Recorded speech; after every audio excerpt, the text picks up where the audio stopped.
They say everything happens for a reason, but I suspect everything happens for a Reese's. Like this commercial break. Did you need 15 seconds away from music or 15 seconds to eat a Reese's? Perhaps it's true. Everything happens for a Reese's. This podcast is brought to you by Colgate Total. We take oral health as seriously as you take sports. That's why Colgate Total Active Prevention uses advanced technology to help prevent oral health problems like cavities and gingivitis before they start. It's clinically proven to provide 24-hour antibacterial protection with twice daily brushing after 4 weeks of use. So get a winning routine and prevent oral health problems before they start. Shop Colgate Total Active Prevention at a retailer near you. The Emmy Award-winning HBO original series Hard Knocks Training Camp brings viewers into the preseason with unparalleled access to the reigning Super Bowl champion Seattle Seahawks. Go behind the scenes with Sam Darnold, Jackson Smith and Jigba, and the legendary Dark Side defense as they prepare to make another run at the NFL title. See how the best in the world take the hype and pressure head-on. Your football fix starts here with the personalities and challenges that define a championship team. Bonds will be built. Bloopers will be captured. Hard Knocks Training Camp with the Seattle Seahawks premieres Tuesday, August 4th at 9 p.m. on HBO Max. You're not going to lose with one of us? You're only going with the winner? I have already won, dude. You've won what? I'm on the most popular podcast in sports with my That's son. right. Number one sports podcast in the world. I've already won, okay? Ladies and gentlemen, boys and girls, welcome back to New Heights, the Jukes Original Show presented by Wave Sports and Entertainment and brought to you by our friends at Fireball. Hey, that's Cinnamon Delight. How about that? We are your hosts. I'm Travis Kelce. This is my big bro, Jason Kelce, out of Cleveland Heights, Ohio, that Northeast Ohio, baby. Also Cincinnati Bearcat alum. Follow the show on all social media platforms at New Heights Show. Don't forget to hit the subscribe button on YouTube and wherever you find your podcasts. This is an absolutely incredibly special show for the fans. Jason, why don't you tell them why? Yeah, I mean, we've talked about having both of these individuals on all season. We've had tons of requests from our fan base to have both of these two on. And in light of the current situation in which Travis and I will be playing against each other in this upcoming Super Bowl, it appears that the entire country might want to hear from these two. That leads us to our first guest, which is, first of all, the maker of the best dinner rolls of all time. And everyone knows her as the first mom with two sons playing each other in the Super Bowl. Ladies and gentlemen, I present to you our mother, the lovely Donna Kelce. Hey. Hey, Mama! Mama! Thank you for joining us, Mom. How you doing? Good. Awesome. Yep, awesome. All right. Mm-hmm. Well, we're going to start with a segment that we do every show. I'm sure you've heard it now. Do you listen to our show? Absolutely. Oh, man, that's not good, Trev. We got to clean it up. Right. Yeah, we got to clean it up. Sorry, Mom. Right. We got bad vocabulary. We got to clean it up. We got to represent you way better. Hey, you learned it from me. Well, we're going to start. You're a saint, Mom. Don't you tell anybody that. We're going to start with the first segment that we start with all the time, which is New News. New News. New News. Yes. There, she did it. She's a natural. She's a natural. There we She's go, right Mom. Right on cue. Right on cue. All right, new news. We are still the number one sports podcast in the world. We're actually the number one podcast on Apple. We're starting to do some amazing things. Thanks to you guys, all of our supporters and listeners. This show is taking off. It might be boosted a little bit by the Super Bowl, but let me tell you, it's been great all year long, and we can't thank the support enough. The first thing we're going to get to with new news is the Reddit page. Ooh. We asked you guys on the last episode to get the show's Reddit page going because it is buns. Unfortunately, did too good of a job. Oh, we now have, I don't know, we now have New Heights Podcast and our New Heights. So we'll leave it up to you guys, but let's pick a name and merge these two, please. Do we have a preference? Do you like subreddit? Mom, do you know what Reddit is? Yeah. All right. Do you like subreddit New Heights Podcast or subreddit New Heights more? I like the second one, New Heights more. Just New Heights? I like New Heights more too. What do you think, Trev? because it's not just a podcast. Like we also have the YouTube deal. We have, it's a show. Yeah. It's a show. It's become a thing outside of just podcasts. So I like New Heights. All right, that settles that. Right. I mean, unless the fans disagree. I mean, you guys run the show. Ultimately, it's up to the fans. And speaking of the fans, we're going to talk about the fan base names. I mean, are we ever going to figure this thing out? We've been juggling for about a year. We're going to get Mom's opinion here, and then we're going to throw it to a vote. I think Mom is got great intuition, obviously. Mom, we've been trying to figure out what to call the fans of New Heights all year long. Right. Yeah. We have an insane amount of emails, and I think these seem to be the finalists. Okay. We have A, 92 percenters, B, the hooligans, C, the newbies, or 4, and this is thanks to Travis desecrating a public official. We have, I don't know if that's the right word, but the jabronis. Oh. What do you think? A, B, C, or D? Which one's your favorite? I kind of like D. You like the jabronis? You're a jabroni fan? Yeah. Yeah. You're in support of Travis shaming a public official? No, we're all kind of silly. You have to go and look what the Urban Dictionary says about jabroni and what it is. What is a jabroni? Does Class anybody is know what in a jabroni session, is? ladies and gentlemen. I actually Class is in know. session. You know what a actually jabroni is? What's Yes. a jabroni? It's basically a fool. So It's a fool? That fits really well, actually. If that's the actual definition of jabroni, we are definitely jabronis. That fits too well. All right. Well, there's Mom's pick. Trav, what's your pick? Man, there's just something about the 92 percenters and just making this thing up as we go and kind of being right on point. You know what I mean? Yeah, there's I feel like that's just kind of like how all this really began. You know? Yeah, I agree. I think the 92 percenters kind of fits with the show. It's just kind of fly by the seat of your pants, having fun, making stuff up. That's right enough. It's close enough. All right. yeah.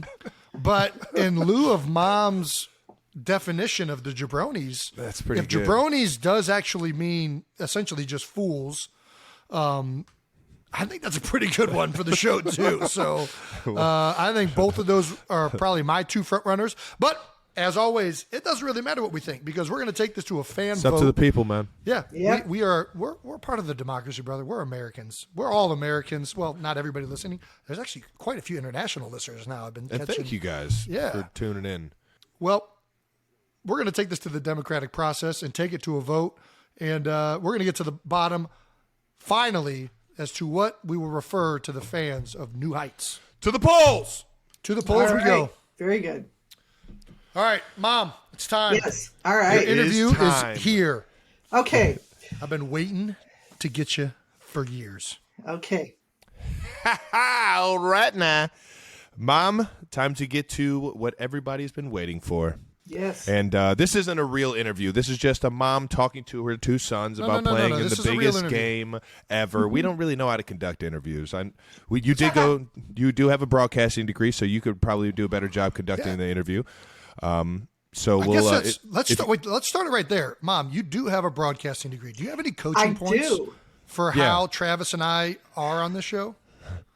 Not really. You guys are doing a fantastic job. All Knew it. There we go. All right.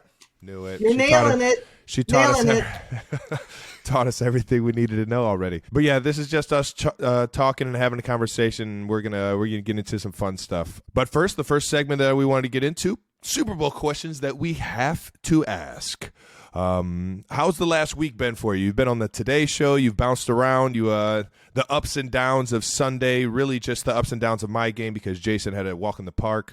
How's the last week been for you?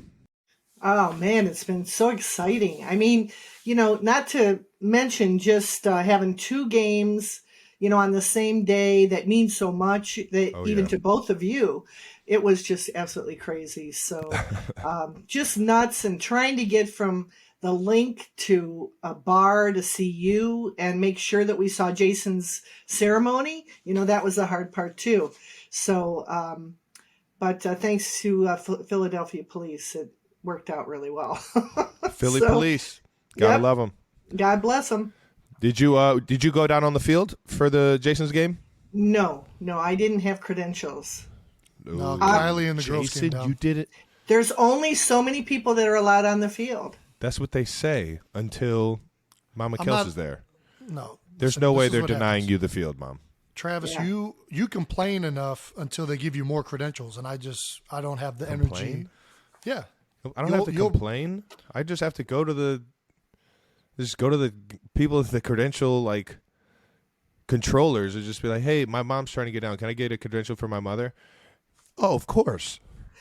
Well, here's the thing. I couldn't. But you do that beforehand. You don't do it in the middle of the thing when you're up on the stage. You're right. Honestly, nobody that was at my game came down on the field because I didn't give out any credentials. So you guys caught me red-handed. I don't do this. Well, here's the problem. We only had a small amount of time. The NFL, in their infinite wisdom, decided to put both games back to back. So we literally, there was no time. We were lucky enough that we could see a ceremony and or the back of a ceremony. He was facing the other way, but it was just one of those things. It's just we wouldn't have been able to stay anyway. No, it's all good. It was adorable seeing Jason on the field with the girls anyways. Absolutely. That was the cutest thing. It was just so cute. Were you rooting for this specific scenario to happen where both Travis and I won? Absolutely. Yes. Okay. Yes, absolutely. I wanted both of you guys to get into the Super Bowl, and you wanted to see one of us lose a Super Bowl. I get it. Basically what it is I really wanted just pure joy. The first two Super Bowls, the ones that you were in, it was like tense. We wanted you to win so badly. It meant so much to get that one under your belt. This one is just going to be pure joy, pure fun. And, it's just going to be, you're both in there. How can it get any better than this? It's going to be the best day ever. Except for when you were born. Both you guys were born. It can't get any better. Thanks, Mom. Yep. It'll be the best day ever for you. It's going to be one of the worst days for Travis or I. We don't know which one yet. Yeah, we don't know. Well, I got something that would probably make the day go better a lot more than just being in the game. Maybe a few touchdowns, maybe a win. That'd be pretty sweet. What do you think, Jason? If you won, it would not be sweet. It would be terrible. No, all right. Yeah, no. I hope you don't win. Of course, That's Mom. You said that you're rooting for. You said you're rooting for offenses. Yeah, I am going to be screaming the entire game. Whoever has the ball. I want it to be the highest scoring Super Bowl ever in the history of Super Bowls. Making records. Let's do it. Who are you actually rooting for? I'm rooting for the offense. I can't pick. No. You can't say that either. That's a half-in answer. You're half committed. I can't do that. You got to root for a team. Sorry, I'm going to have both half jerseys on. I'm rooting for both teams. That's all. What do I tell Fletcher Cox? Fletcher's going to be very upset with your answer. Tell him that I'm 50% with you guys. Yes. 50-50. 50-50. Are you going to be rocking the 50-50 Kelce jersey that I got you? That I got you, that Jason didn't get you, that I got you? That he was really upset the first time you guys played each other, because I was coming at him and the 87's on the front. And so I had to turn around real quick because I could tell he was pissed. He didn't know. I don't get upset. I don't. What? You know what was really sweet, though? Cheryl Bosa, Nick, and Joey's mother, she texted me, and she was just so sweet. And she said, being the mom of two NFL players, I just want to wish you the best. And so I'm sure that wasn't true because her son was playing against my son. But it was sweet that she did that. I'm sure she meant it. I know she did. I know she did. How did she get your number? Is there an underground committee of moms that have each other's union? Numbers? There's an NFL mother union. No, you know what? She saw me tweet my jersey, and so she for the 49ers slid into your DMs. I I don't know, but all I know is she said this is Cheryl Bosa, and we just chatted. Nice. It was really nice. Will you tell I really Cheryl appreciated it. We're big fans How do you know of the it was Bosas. Cheryl Bosa? How do you know it was Cheryl Jason, Bosa? stop interrogating Mom. You I'm just sicko. saying. This is online. Was she Tell the verified? story. It was her picture, so somebody could have photoshopped that, but who knows? But no, I think it was really her because she came back to me the other day and just said good luck, and so it was sweet. This guy's out of control. Time out. We got to get back to the rooting. Okay, yeah, we got to get back to this. You've said in the past to both of us that you root for me because I've given you grandkids. I've always known that you root for Travis. Who do you actually root for? Okay, I have a question Let's for put it you. this way. Let's put it this way. In this one, you have the luxury of rooting for offenses. In a battle to the death, me versus Travis, who are you rooting for? Okay, if you Hot have a seat. battle, The if you are on a boat and you're in the middle of the ocean, who would you save, me or your father? Who would I would save just you. fucking threw it That's right in easy. your I would face. save you in a heartbeat. Yeah. There's no question on that. Who would you save, Trev? That was, man, you know what? Dang nammit. I mean, Time Mom, out. but I'm I feeling still want bad the for answers. Dad. Damn it. Go ahead, Mom. Of course, I feel bad for him. I don't want Dad to die, but I have to make a choice. It's not a. It's a. In these types of scenarios, you have to make a decision. Mommy If you don't made act me. quick enough, you're going to lose both of them. You got to. You don't have the choice. All right, Mom. Answer the question. Who you saving? Life or death? Life or death? I can't make a choice. Remember that if I'm you not going to choose. say it. I'm not going to say it. Remember, I'm if just you can say choose it, Mom. me, just know that both Wyatt and Elliot will grow up without a father. That's I got to start breeding. Please All the do not. breeders out there. Wait till you find Slide the it. right person. Find the right person. I'm gonna have 'em- Yes. I'm gonna find a breeder, and I'm gonna get kids so that Mom can love me again. I love you. It doesn't say that. Okay, never mind. Mommy, who are you talking to after the game first? Are you gonna stay for the parade? Are you going to go down on the field no matter who wins and congratulate the winner? Or are you going to find the loser in the? I will be on the field for you, Travis. Jason will have his family on the field, so no, I won't be on the field for Jason. Is that why you're rooting for Travis? I didn't say Should have that. got her credentials, Jason. I can Should have got her credentials. Oh my goodness! Oh No. my goodness! You know why? Because I go the extra mile to get Mom credentials. Okay? You say, oh, all right, 3. Yeah, no, nobody else. You out. You're cool. You're cool. You gone. She was trying to get to your game, Travis. That's the only reason she didn't get credentials. I knew that we were speeding her over to the Chiefs TV. For sure. What else we got? Did you know, Mom, that there is a petition going out trying to get you to be the honorary coin flip Yeah. I for saw the it. start of the Super Bowl? Yeah. To do That means you would come. Mom, have you ever coin flipped? No. That's my big that's my big concern. Honestly, is I just don't know. Have you ever? Can you? When's the last? You've never done it ever? Yeah, I have. But here's the thing. There are so many legends and people that have their blood, sweat, and tears on that field. And for a mom that's never played football, I don't think that's the right place for her to be. I think you're discounting moms I think, of We're- every you're player a who's ever legendary mom played. right here. Well, here's the. I don't know if I would All be a moms are distraction. legendary. Would I be a distraction out there for you guys? No. That's what I would worry about. Because you've always told me since you were little, don't you ever come out on the field. I don't care if you have a broken foot or what. It's Dad. Don't you come running out there. Did we say I do that? remember that. I do remember that, yeah. Yeah. remember You're that. like, don't you come out there. Yeah. Yes.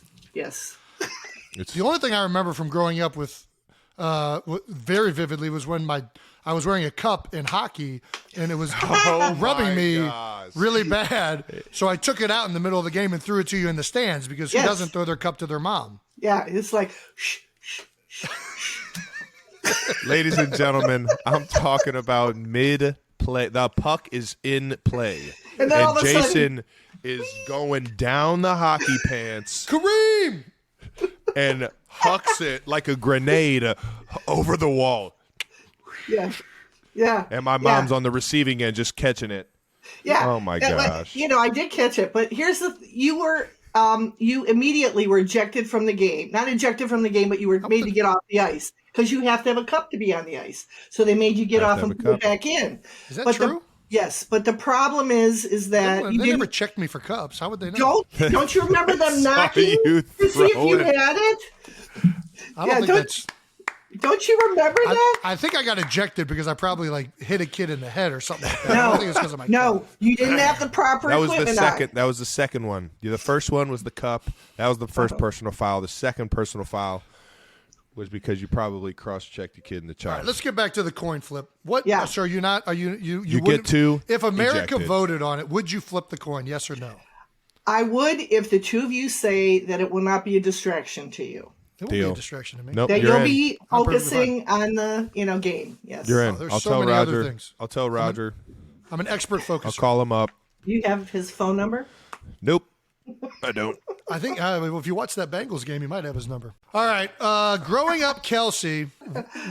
Let's go. What's the Donna Kelce story? Let's go. We got to move pretty quick because we can't be here too long. But where did you grow up? Oh, I grew up. Uncle Don, Grandpa, Mom, all the whole nine. Yeah. Grew up in the east side, really the inner city Cleveland, right downtown, small house. Grandparents lived upstairs. Don and I were downstairs. We shared a bedroom. It was a small 2-bedroom apartment. And we grew up there until we were 4 and then moved out to the burbs. I mean, 4th grade, sorry. And then we moved out to the burbs. And my mother was very, very ill. The doctor said that maybe, putting her into a different environment might help her a little bit, but she passed. So my brother and I lost our mother when I was about, I think I was 12 and he was 10. So anyway, but, things happen.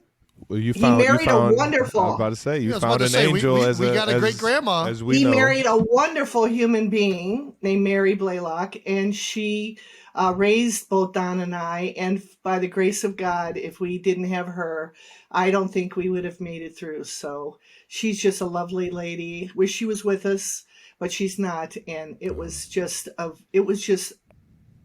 awesome, and I feel so fortunate that I was raised by her. So it was very cool. After high school, you went on to college. Yes. To get an education. Were you the first person to graduate from college? Did Grandpa go to college?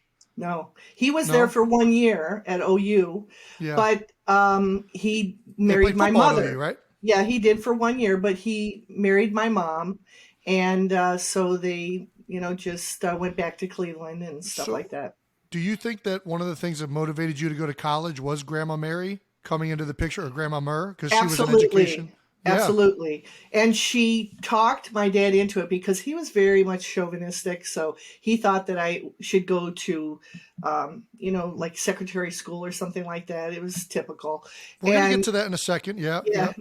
So anyway, he just basically said she's not smart enough to go to school. And my mom says, well, how is she going to catch a man? Little did he know. Little did he know. So he sent me to go get married. That's what he did. So let's get back to this. Well, I guess this will lead into Grandpa being chauvinistic again. But yeah, you were an excellent athlete growing up. Uncle Don, your brother, who played football at Purdue. Yes. Our uncle was an extremely talented athlete himself. Always says that you would be able to beat him in a race. And there's legends of Donna Kelce's athleticism. I'm not making this up, from multiple people. What did you play sports growing up? We already know the answer, but we're just for everyone listening. Yeah, it was before Title IX, so we really didn't have the infrastructure for women like there is today. But I did. My father didn't want me being on the track team, so I snuck away and went on my own. Sneaky flanker. This is where you get your flanking from, Travis. Yeah. So this is also where I get the ability to not listen to my dad. And don't. Not listening and flanking. Yeah, but don't say no. I went ahead and I went to Mr. Seitz, and he did the track team during the summer, and I joined the Junior Olympics, and I won several medals for running, high jumping, and it was. And in fact, the surprising thing was the actual Olympics in Cleveland were being held in Cleveland Heights at the high school there. Isn't that a neat segue? So that was you won all those gold medals running at Heights? Yeah, and I was on Channel 8, so. Wow. Yep, WWS. I didn't know that. Yeah. Laid the groundwork on the Heights field for us. For the Kelce. There you go. So Grandpa was not in favor of you playing sports or going to college. No. But despite your own father not supporting you, you went and did it anyways. Yeah. And that was a lot because of what Grandma Murr kind of fueled you with, right? Yeah. Because Grandma Murr played field hockey in college, right? She did. Yeah. She did. She was also an athlete, it's just he supported me once I actually got to college. He paid for my education, so I can't. He warmed up to it, and he wasn't there on the come up, but once you proved it, he was on it. Yeah, he was okay. He just had preconceived notions. Sometimes you have to prove people wrong, right, guys? Yeah, mama. All right now. So you went to college 4 years at OU, right? Yes. And you obviously got a communications degree. I did, yeah. But despite that, you don't go into communications. You went into an illustriously long career in banking. Yeah, it was weird. I had to go back to school, get my master's, because I didn't have all the math skills and accounting skills and things like that. So I went to BW and got that. But then I was okay to be a banker, and it worked out. I worked in commercial real estate. Oh, geez, 30 years. I started out in MasterCard, went to foreign, international, and then ended up in low-income housing tax credits, which will make people's eyes roll up in their head. But anyway, it's basically every bank needs to support their community. Oh, yeah. And so that's what I did. I built housing for the less fortunate. So, yeah. So somewhere along going into banking, you met Dad. Yeah. How did you and Dad meet? I don't even know if I know this. I really don't even know this, Mom. This is breaking news. How do we not know this? Okay, we were at Fagan's. Yeah, and there's a bar in the flats. Jason, bar in the flats. You've never been to Fagan's? I don't think so. Don't they sell perch? Yeah. Oh, Dad did take me there one time. Fish and chips. Fish and chips, baby. Okay. Yeah. Okay. So we just happened to meet there. He came up to me with the illustrious, I guess, pickup line was, "Did you say Joe?" And Stop it. And I said no. And he said, "Oh, I thought you said Joe." I said, "Is your name Joe?" And he went, "No, it's Ed." I'm like, what's yours? But that's okay. Wow. That's okay. We ended up, chatting. The halls were there. I think Browse and even Cece was there. So everybody was having fun after work. I was supposed to go out with a guy that night, and we were supposed to go to a play, and I never made it. Your dad and I talked forever. You stood him up? You stood I that did. guy? How could you do that, Mom? Sometimes it sucks to suck, man. Yeah, it was meant to be. It was meant to be. It's just the way it was. Yeah. I've been there. We all bounce back. He'll be all right. I'm sure he's doing just fine. Yeah. Probably never took another girl to a play, though. It was a good play, too. I really wanted to see it. I think it was Chicago, I think, or something like that. Chicago! We've talked about this growing up in Cleveland Heights and all the broken windows and the floors that we went through and all the holes in the wall and yeah. By the way, I have one question for you.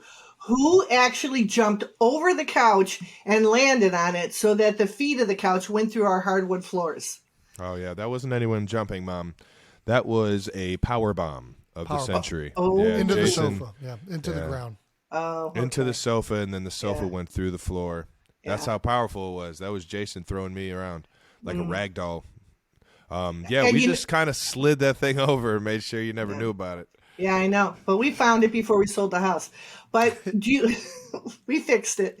But I'm curious, why or how did we never break the television? With as many times as you were throwing a lacrosse ball across the living room, how did it never break? Well, that was the one thing that we cared the most about in our tiny little lives at that point was the TV. We couldn't break the TV. What would we do all day? But we loved watching the TV. You were still throwing balls, throwing all kinds of stuff. Yeah, but we made sure to steer clear of the TV. We knew not to touch the entertainment.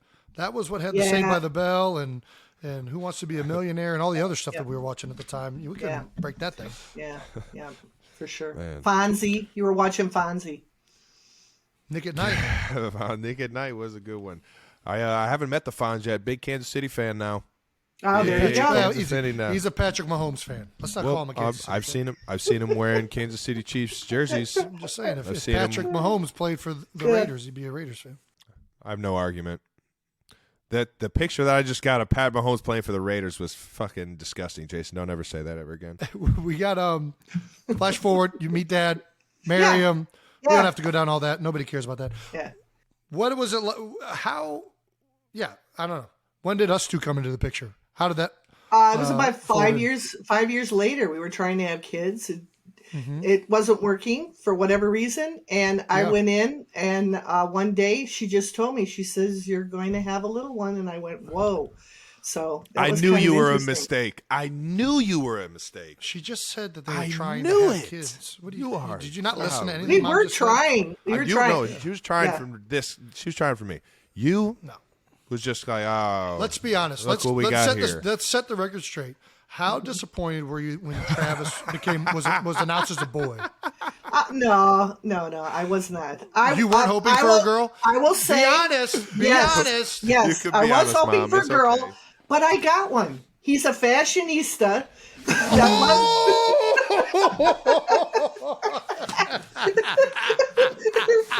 I see where this is going, you two. And I a see where this is dancer. going, you two. And a dancer. Yeah, There's a lot of. I see it now. No. I'm just teasing. What was Travis's name going to be? I was about to say, was it Tracy? No. What about? And I have a little thing. You remember you guys were saying that I named him after the fat kid on Overboard? That's what I thought you named me as. Okay, there was another Travis on a soap opera during the day. A soap opera? And I just thought he was the most gorgeous man in the whole world, and I named you after him. So you told Dad. Time out. I'm going to hold on. So you told Dad that you liked the name Travis off of a fat little kid from Overboard, but secretly you had a man crush going on, and that's who you named him after. Yep. That's so terrible. How could you do that? Oh, well. No, I'm joking. Speaking of Dad, okay, so you both raised us. Yes. You were married. How long were you guys married? 23, 24 years, something like that. 25 maybe. It's a long time. Yeah. You eventually ended up divorcing about what? Maybe 10, 11 years ago. You were just getting like into at the end of college. It was like it was right at the end of college. Yeah. So 12, 13 years ago probably. Right. So why do you hate him? I don't hate him. We're still friends. We're friends to this day. That was a great way to put it. Yeah.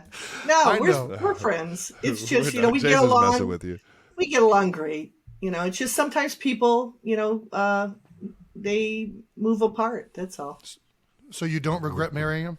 No, never. Because I got you two. I wouldn't be here. I wouldn't be on this show if it wasn't for that. So no, we both were like a tag team with you two and did all kinds of fun things. When one of you had to go out of town, another person would help the other child. So it was perfect. It was just, you got to do whatever sports you wanted. You got to go on all the tournaments. You got to do everything, and it worked out. If there would have been another kid, somebody was going to lose out. Yeah. So it just happened to work out for the best. Well, thank you. Yes, thank you. Thank you for making a mistake with Jason so that I could be here. And I didn't make any mistakes. I don't make mistakes. Yeah, well, it's because Jason turned out not too shabby. There you go. moving on to NFL parents. When did you feel like the NFL might really, like, it might be an actual reality for us? Like, when did you kind of put it together? Was it in high school, college, or were you kind of just sitting there on draft day like, I don't know if this is actually going to happen? Well, Jason was the first one, and I know that was very taxing. We were all hoping so desperately that he was going to get drafted, and the first round, the second round, the third round, it went on for days, and it just was one of those things that we didn't know if it was going to happen. But I knew you guys were talented. I knew you had the perseverance. I knew that you would be able to. It's just you don't know how your children relate nationally. You know that they might be the best kid in your city. They might be the most talented or athletic kid on the college team, but you don't know how that is across the country. And there's a lot of kids that are just as talented as you are sitting on the bench at Alabama, Ohio State. They never get a shot. So it worked out that, everything aligned just perfectly on how you were able to play, get on the field, show your talents, and show what passion you have for sports. Yeah, I mean, well, so speaking of kids playing, do you have any advice for other parents listening who are raising their kids and also have dreams of playing in the NFL? What advice would you give those parents? Ooh, that's a good one, Jason. That's a good one. What do you got, Mom? Okay. The advice that I would give is tell your children that no matter what anyone says, always believe in yourself. Number 2, keep at it. Go up to teachers, not the parent. The child has to do this. What do I have to do to get more playing time? What do I need to work on?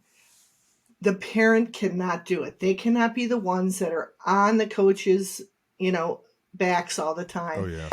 It's got to come from the kid. The kid has to want it. He has to get up enough courage to go ask, this is what I want to do. That's what I want to do. And that's kind of what we try to instill with the two of you, that if we were at a practice session, go practice with those guys. Tell the coach, I want to play more. I want to get better.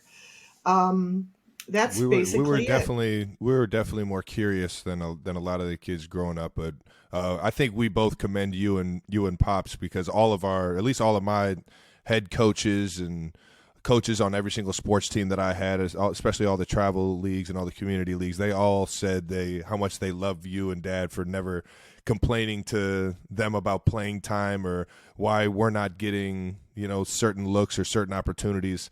You guys kind of just let us go out there and have fun, and our curiosity and our drive to have that fun on whatever playing field it was, because we loved playing every single sport growing up.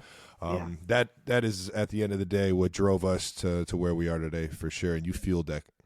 Yeah, for sure. And it just, you just have to, but whatever it is, whether it's sports or music or art, whatever your child wants to do, they've got to love it. And if they're not doing what they absolutely love to do, it's not good to push them into something that they just don't like. You got to love this shit, man. You got to fucking love this shit. Did you ever think about steering us in a different direction? Like away from football? Like, did you ever see Jason doing something non-sports related, like playing saxophone, and be like, dude, that's your ticket? No, I just supported what you came to me and said you wanted to do. We tried to make sure that you had that opportunity. There was sometimes we couldn't. I don't know whether it was both of you or just one of you said you wanted to go to Canada and be a hockey player. And I'm like, I'm not letting somebody else raise my kids. I'm sorry. That would be me. It was I was in a tournament in Niagara Falls in 8th grade, and Dad got approached by I don't know if it was a scout. It's probably a scout from junior leagues up in Canada, just checking out talent in this tournament that we were playing in. And we weren't playing the highest level at that time. We were playing kind of like community league hockey, AA hockey. There was AAA, and then there was, I think, one more division that was like kind of like more talent than what was in our league. But yeah, they said that the traditional way of trying to get to the NHL is in high school. You go and play juniors in Canada. And Dad, I looked at Dad. I was like, they think I have a chance? Like I could go to the NHL. Like it was like the coolest day of my life. Like, what do they see? They see something in me? I could go be an NHL guy? And Dad looked at me and said, You think that you're going to go to school up in Canada? You can't even go to school in America. You think you're going to listen to some other family tell you to go to school? I'm just like, yeah, there's no way. And you're right. Fine. I'll just go to Heights. Yeah, and your luck, you would have went to Quebec and you would have had to speak French. Oh, don't you start that one, Mommy. We all know French wasn't my forte. No, it was not. No. Yeah. What do you think we would be doing if we weren't playing in the NFL? Both of us. You would be, I'm trying to think of something. Well, I do remember the first time you came to me, Jason, when you were a squirt in hockey. I know a lot of these stories are hockey, but that's a lot of hours on the ice. And you came to me, and it was the first time you got to hit people. And you said, Mom, you were so excited. I finally found out what I'm good at. Nice. So, I've been searching. A lot of soul searching as a squirt. But really, I'll tell you, I think it's in your mindset that whatever you put your mind to, and I think you've proved it this year as in previous years, whatever you want to do, you will be good at. Well, you instilled that in us, Mommy. Why don't you tell your side of the Charles Barkley story, because it's a little bit funnier on your side. Growing up in Cleveland Heights, on how I love to tell everybody what I thought my name should have been at the time. Yeah, no, it's just I was at the block party. We had block parties in Cleveland Heights because the houses were so close together.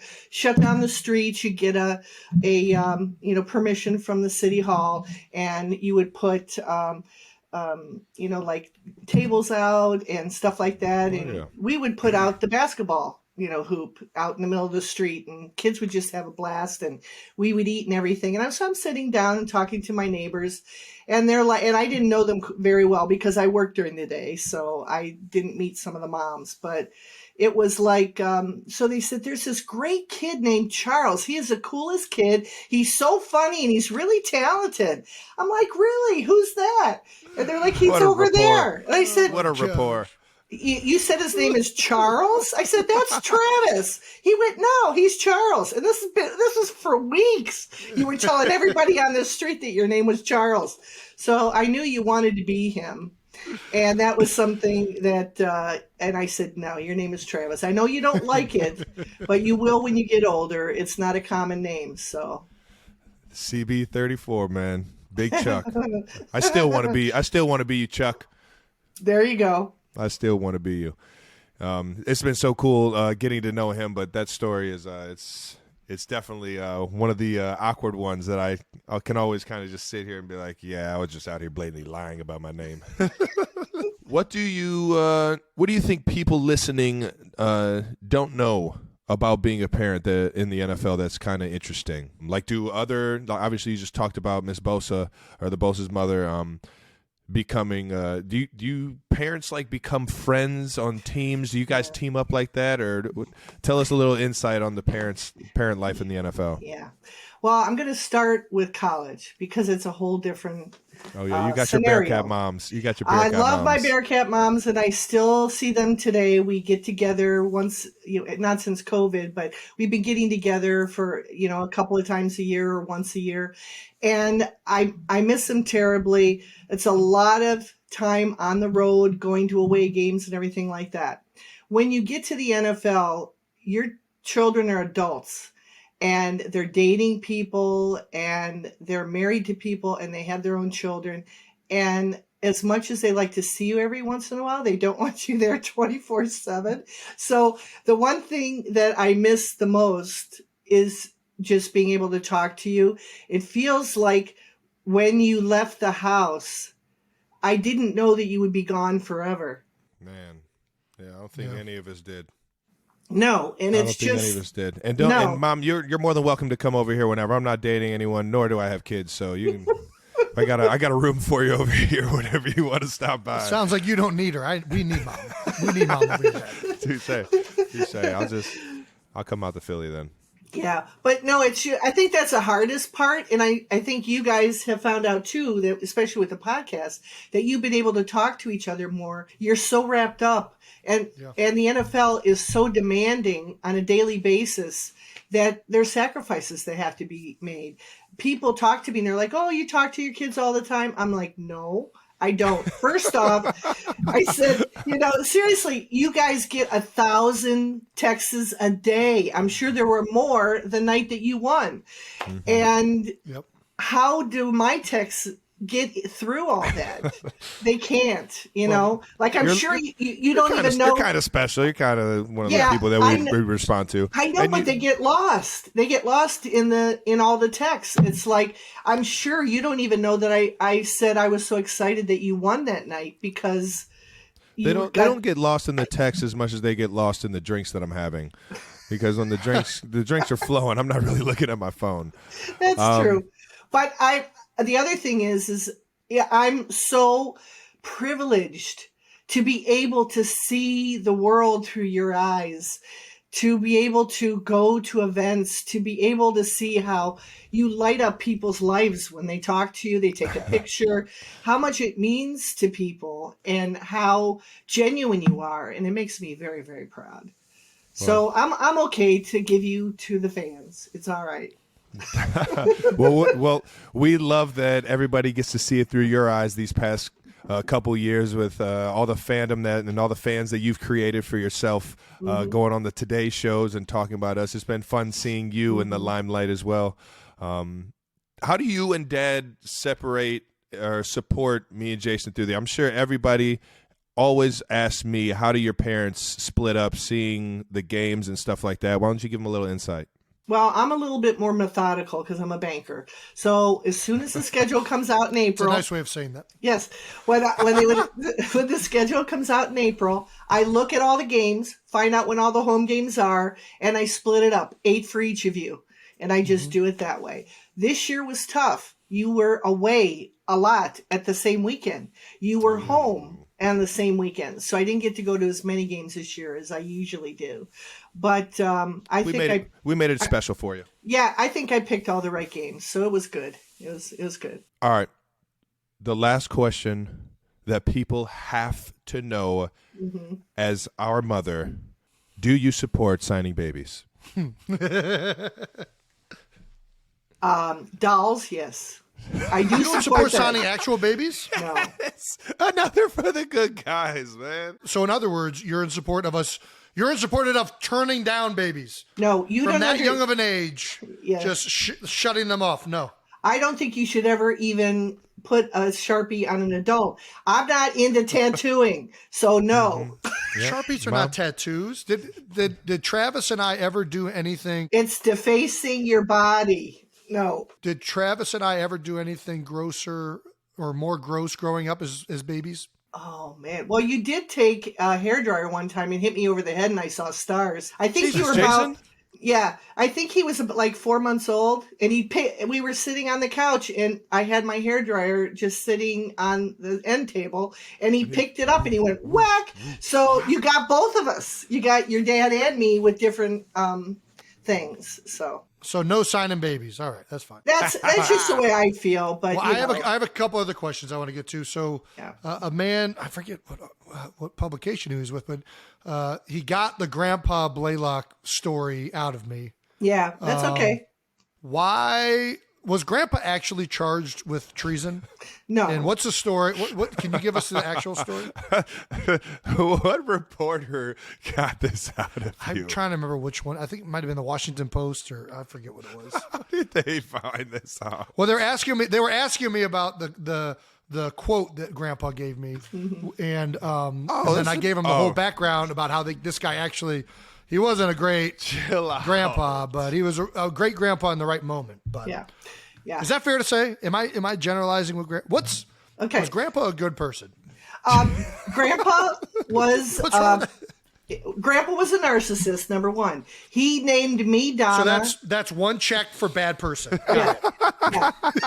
He named me Donna, and he named his son Don. So he's got both of his kids named after him. So there you go. His name is Donald Blaylock. Yes. For those of you. So anyway, it's one of those things where he was a wonderful human being. He got me to college. He paid for it. He raised He didn't believe in you. You just said he didn't believe in you. No, I know. Eventually, he came around. Okay. After you proved it to him. You had to prove to your own father that you could do something. Yeah. And I think he told me when I was 40, he says, I never knew that you would make it in business. But anyway.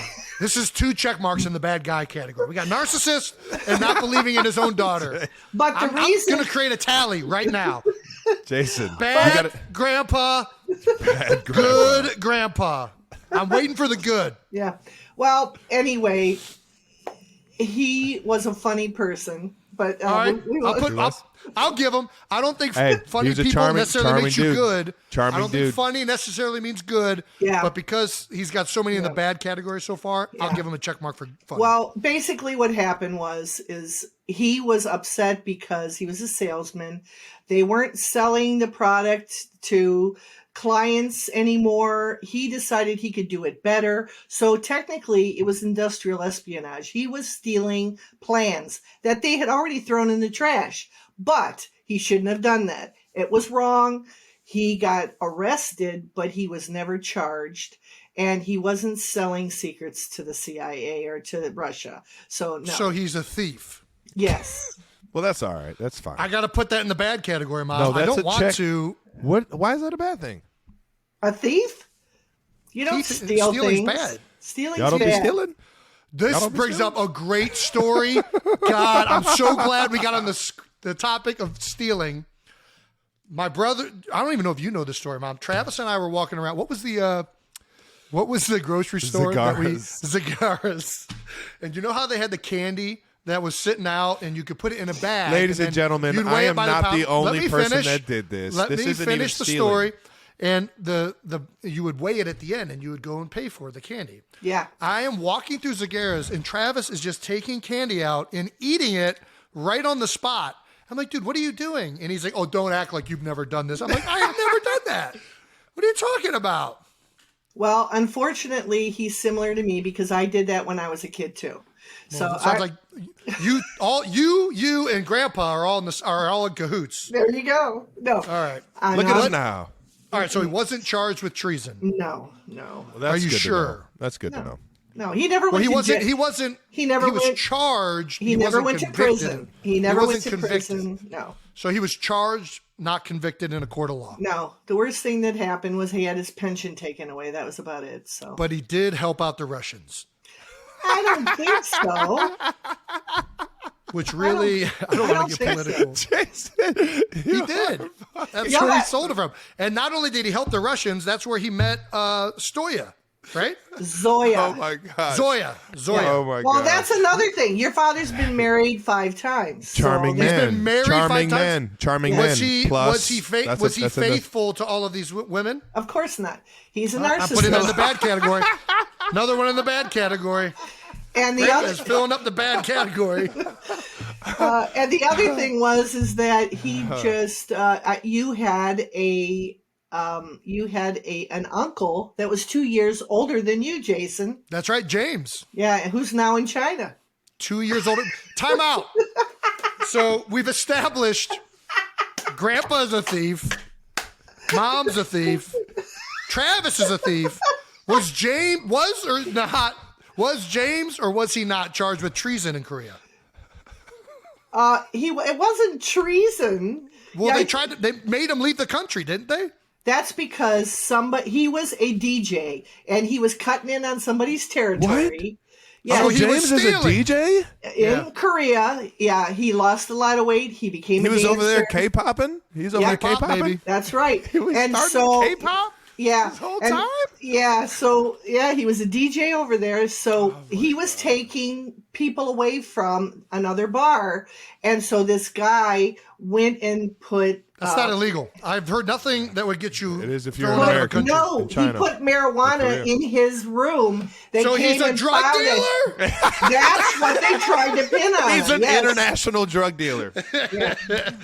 Let's be honest. No. Marijuana, I'm okay with that. Yeah. Are So we sure it was just marijuana, though? I don't know what it was. So I'm waiting for more good things from Grandpa's side of the category. Did he love you? He was a good dancer. Oh! Very I good did not dancer. know that. Yeah, very good dancer. That's where Jason gets it. Yeah. I knew it. And but no, there were a lot of good traits. He was a good friend to a lot of people. In my high school, there was a girl. Her family could not afford to get her senior pictures. So my dad paid for her to get her pictures. He thought everybody should have their senior pictures. So he had empathy. He had empathy. I'll did put have that in the good category. Yes, he did have empathy. He's still yes. trailing, but I'll put that. He's empathetic. Yeah. All right. What? All right. And, Speaking you of, got to say good athlete because we get our athletics. He was I a don't good know if that athlete. comes down to good or bad person, but you know what? I'll give it to him. All right. Yeah. I thought we were what, just naming his positive traits. Yeah. What? All right. That's enough of ragging on Grandpa. He can't defend himself here. No, it's probably not fair. He's since moved on. Yeah. He was a great grandfather for me at a really important part of my life, and it sure meant a lot. So I know he Jason, to those who haven't heard the story, why don't you give him it real quick? We haven't told that story here. No, we have not. Yeah. So how often did Grandpa come visit us growing up? Well, he was raising his own child, so I know. I'm just saying we barely saw. We him. had an I'm just- uncle that was 2 years older. He also lived in Sioux Falls. Yeah, Sioux Falls, South Dakota. So it wasn't. So what do we cheap. see him like? Maybe once a year. We barely ever saw him. And once or twice a year, he tried to come to at least one game of yours a year. He'd come to a football remember that. game. Yep. He would come to Cincinnati. He went to a couple of pro. I think your first year, I think he made it to the Eagles. So yeah. Well, so when I was in high school still, and for some reason he was in town at this very specific moment, and I had just found out that I wasn't. I had received no scholarships to go to like any D1 schools, and I was trying to figure out what I was going to do with my life and whether I was going to go and play football in college, whether I was going to go and play lacrosse, whether I was going to go to college at all, to be honest with you, which I think I was going to go to college because Mom and Dad were certainly pushing that really hard. And Grandpa gave me a little card that had a quote from Calvin Coolidge about persistence on it. And for a long time, I had that card wherever I went. And then one day I got drunk and lost it, like I have most of my possessions. Like Travis's Cincinnati helmet? Correct. Yes. there is a pattern there for sure. And what did the card say? The quote said, nothing in the world can take the place of persistence until, oh my gosh, now you're putting me on the spot. I think it started with education. Yes. Education will not. The world is full of educated derelicts. Genius will not. The world is full of unrewarded genius. Talent will not. Nothing is more common than unsuccessful men with talent. Persistence and determination alone are omnipotent. The slogan "Press on" has solved and always will solve the problems of the human race. So a very deep quote for a kid who just wants to play football, but it really hit me for some reason at the right time, and combined with my mom and dad supporting me, motivated me to try and play Division I college football, because I could have gone Division II or III as well, or 1AA, but Mom and Dad really, because I had some partial scholarships, but Mom and Dad were very adamant that wherever I wanted to go, they would make it work. We'd find a way to make it work financially, to just go and try and play wherever you want.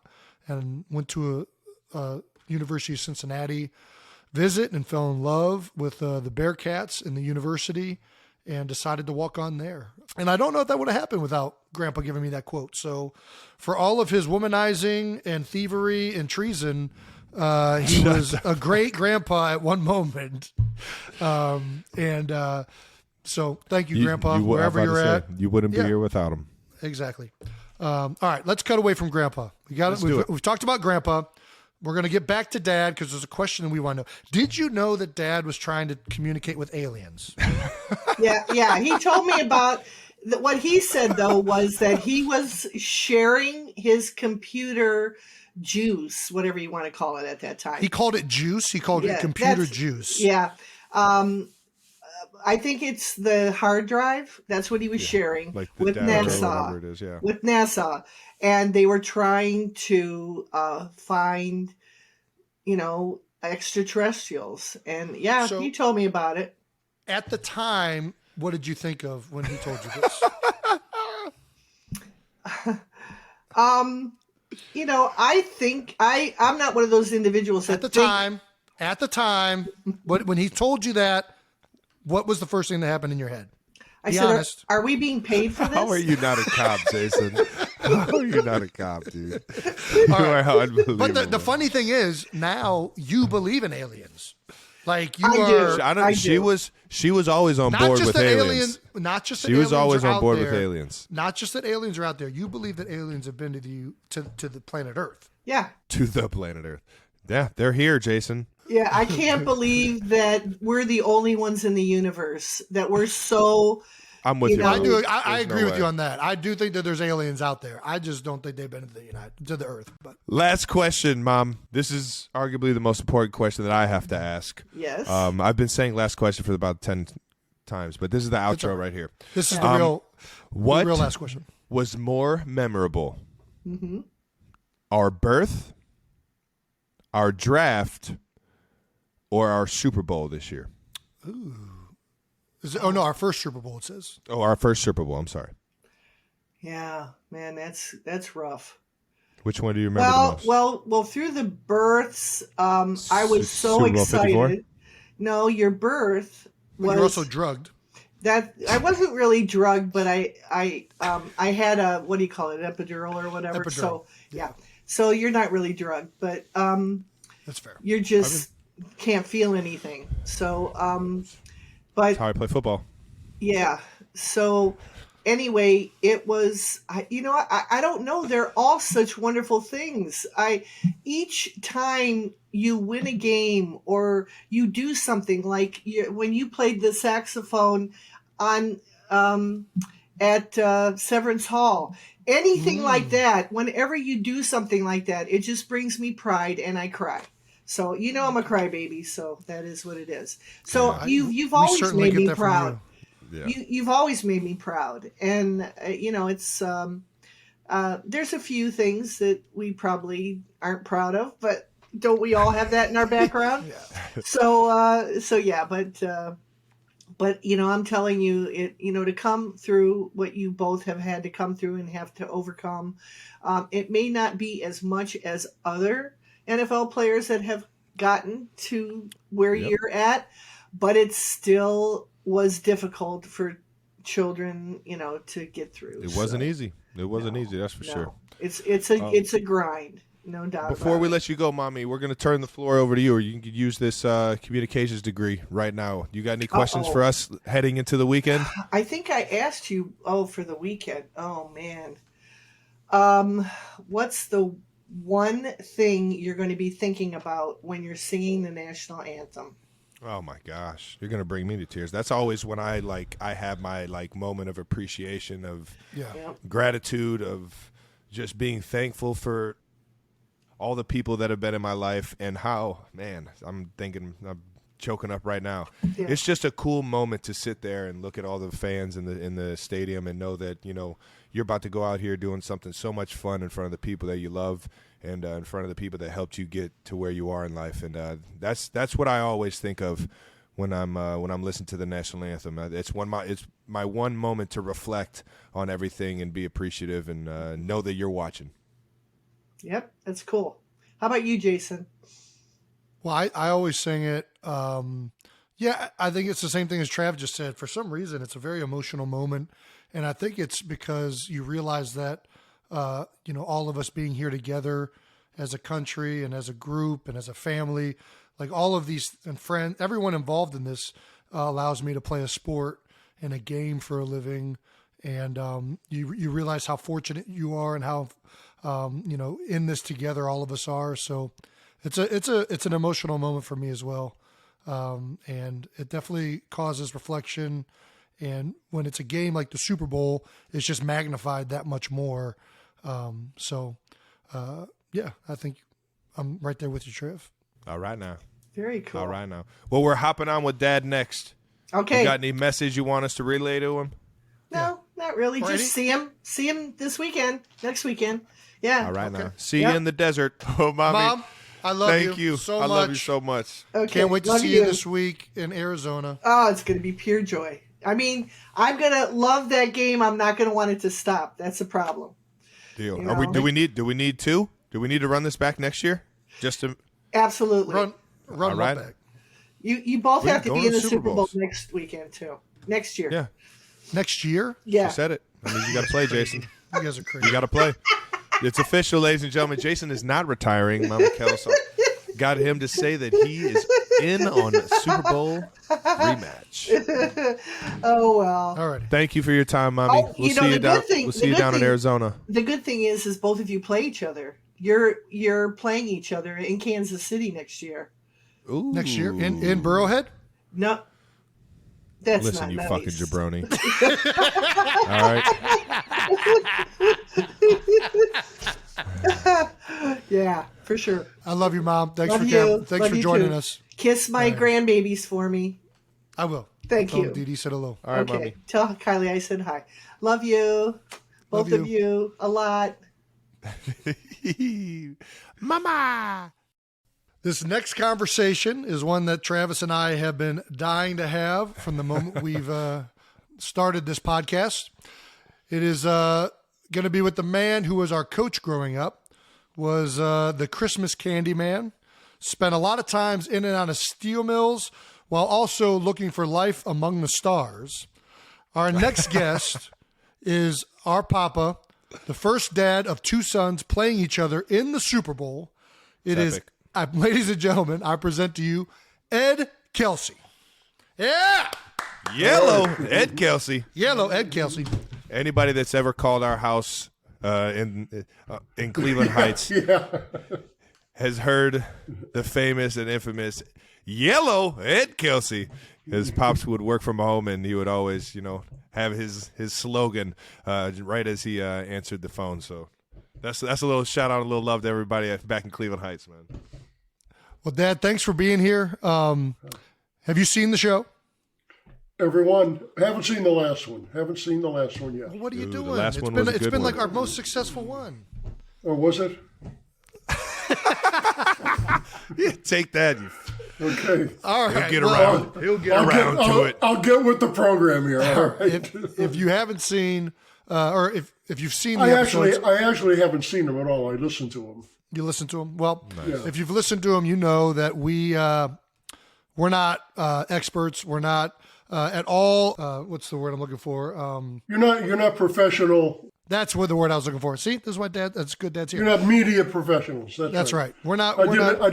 have to watch a qualified. podcast. I don't have to watch a podcast to figure that out. We're not qualified to do interviews. We're just going to have a conversation with our dad. Dad and two sons having a convo.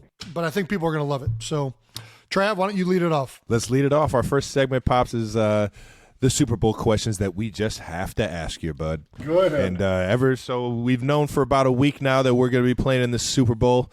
Super Bowl 56? 7. How do you not know? 7? 7, Travis.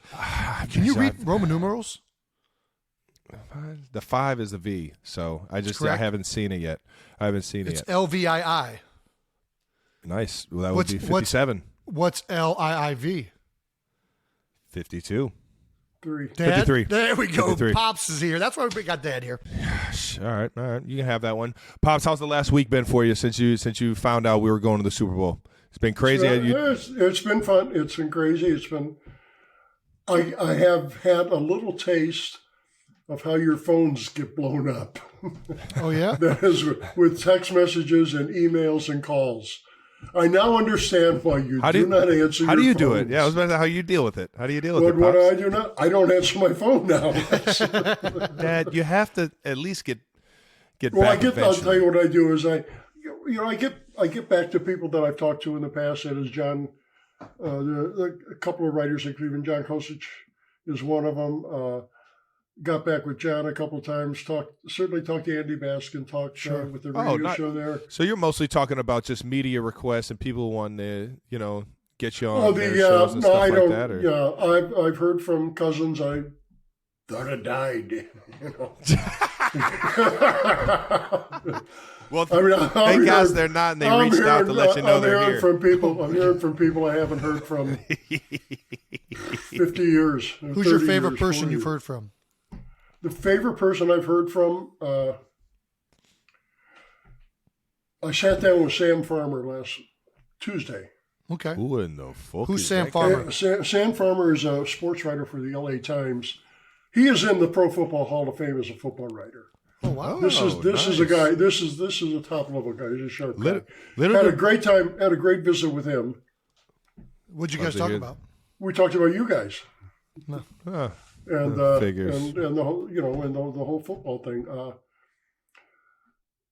After that, it's always fun to talk to PJ. PJ Ziegler is a sports journalist, on-air journalist at the Fox 8 Cleveland, which was the local news. Always got to show that love to. Always love the local guys. Always love talking to the local guys. I'll tell you what, people didn't. I mean, we got to let everybody know. Mom had the communications degree, but you actually had a journalist career there for a journal. Is it the journalist? Yeah, a journalist career there for a second. What are you talking about? He came out with a few articles. He would always have it. He would always have his blog.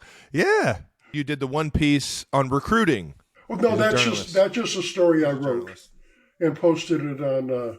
That's part of a book that I've never finished, called "Somebody to Grow Up With" about YouTube, which I got to get off my butt and finish that one of these days. Right on. And I would put that on the website when I actually did something with fogdad.com. Fogdad. Yeah. You got to let everybody know what Fogdad is now, Pops. Fine old gentleman dad. No. That's not how I remember. No. Hey, okay, fucking old guy dad. There you go. Every club had a fog team. The fog team was the guys over 30 that were still playing rugby. Oh, really? So we're the Fogs. You're a Fog Dad now, Jason. We're Fogs now. Jason. Yeah, that's right. Holy cow. You're a Fog Dad. Yeah, that's right. Fucking And old guy. I thought the entire time it was Fat Old Guy. That's what I thought. I really did. I thought it was fat old guy too. You're literally a Fog Dad. Easy, Pops. I'm a Fog Dad regardless. Fat old guy. That's good. I got to remember I'm just a Fog. Yeah, Pops. they would always try to clean up, say, fine old gentleman. And in reality, he's fucking old guy. Yeah, well, no, that's not necessarily true. Pops, who are you rooting for? Yeah, now that we're here, Kelce. who are you rooting for? Who are you rooting for? Okay. Kelce. Okay, but there's two teams, so We'll be here all pick day somebody. well, then we're going to be here a long time while you try and get that. All right, we're in a battle to the death. One of us has to survive.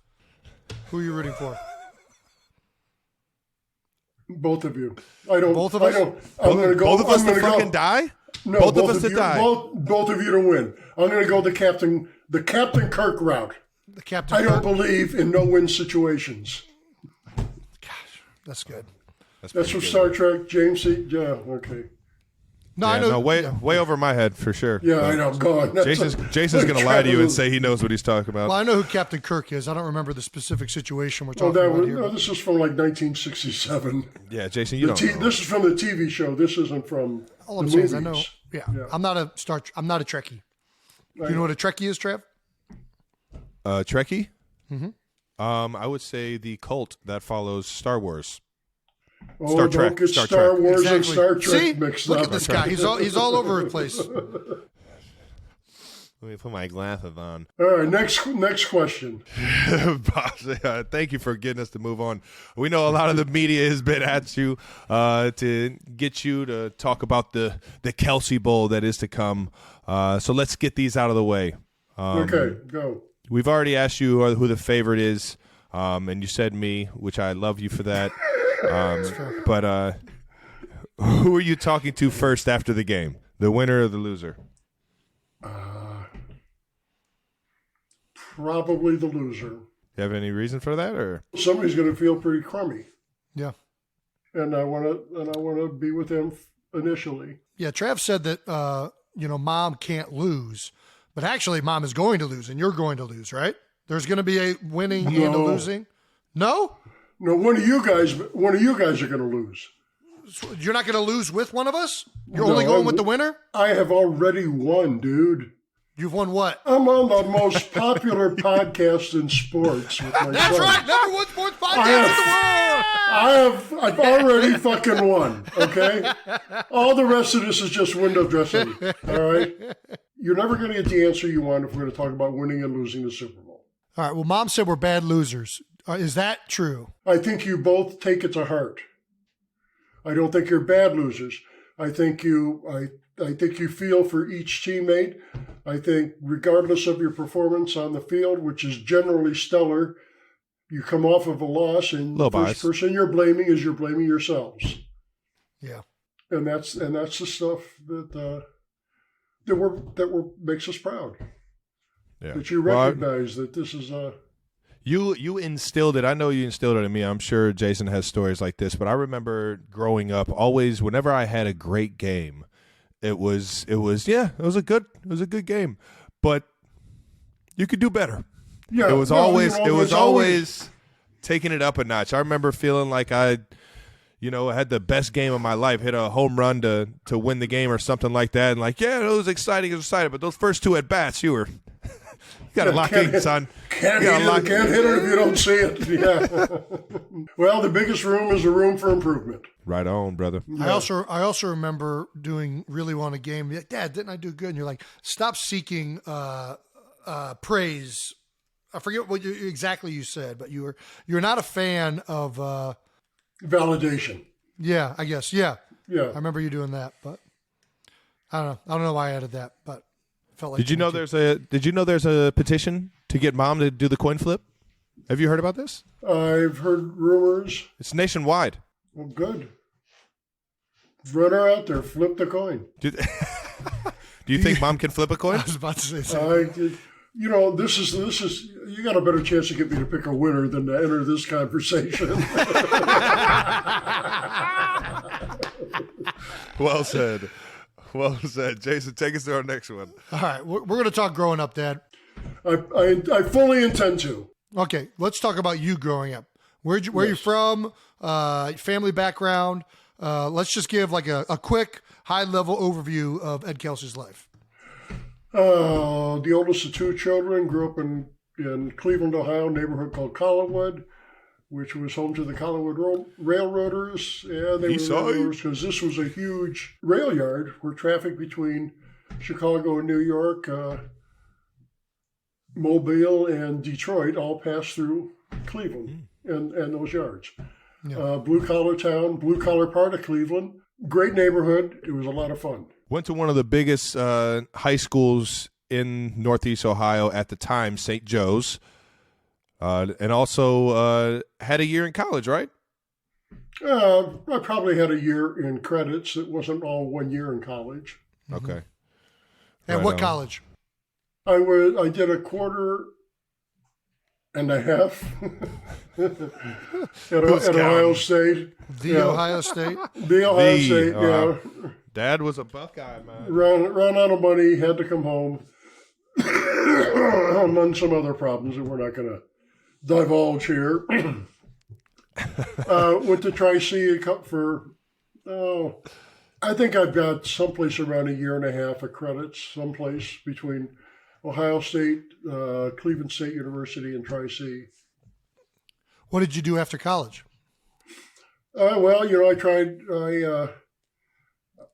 I started out working in a lab in a foundry.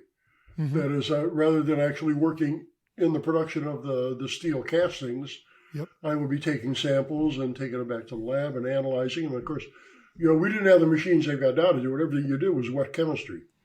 So you'd have, if you're gonna test a particular heat of steel, you might have 30 different beakers with little bits that you're dissolving, and you're going to put different reagents in there and see how it reacts and all that. So started out at that. They started doing some physical testing of steels, things like that. The steel mill. That's where you ended up for the most part of our life. The steel mill was where you worked. Yeah. So where'd you meet Mom? Time out. Weren't you in the Coast Guard? Didn't you do the Coast Guard? Well, I did the Coast Guard. I tried to join. First, I tried to join the Marines. They didn't let you in? They because of my knees. What was wrong with your knees? Because, I had the cartilage taken out of my knees. New knees. Had the cartilage taken out of my left knee. And that was when you were playing high school football, right? That was high school football. And they said, no, we're not doing this. Then I went to the Army and tried to enlist in the Army. Now you got to remember, everybody in my family prior to me was in the service. I mean, but we're also talking about everybody in my family lived through World War II.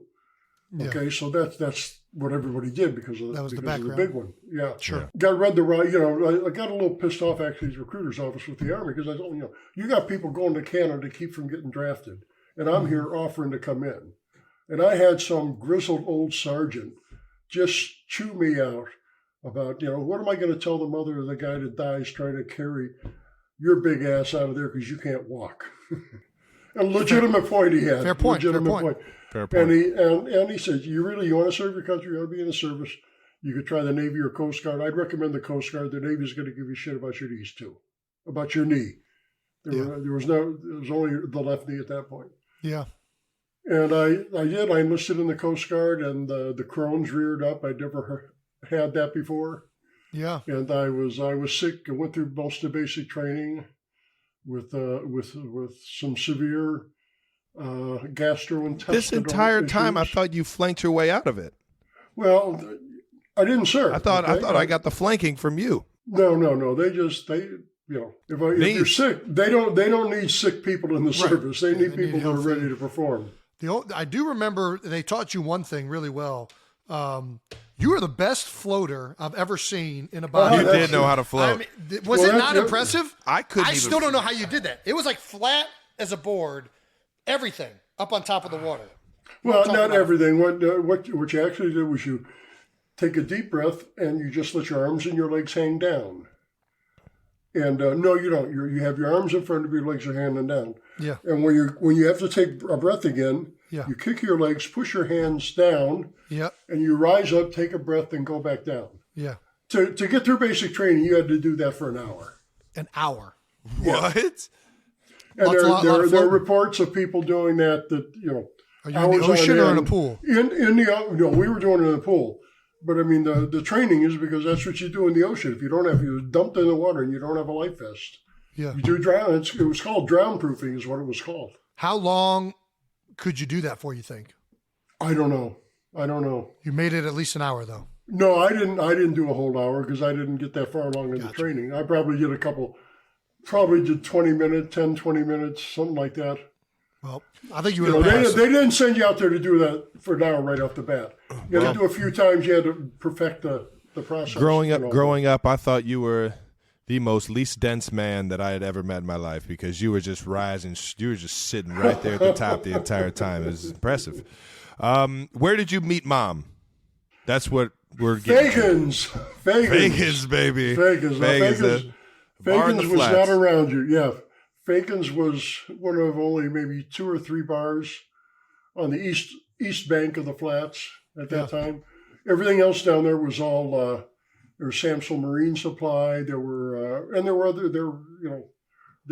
manufacturing companies, small mom and pops doing either metal work of some sort or putting together things, and they were all there to service the freighters. The flats, everybody can do their history on the flats. We got to get back to Mom. So Mom actually told us that you stole her from her date that night.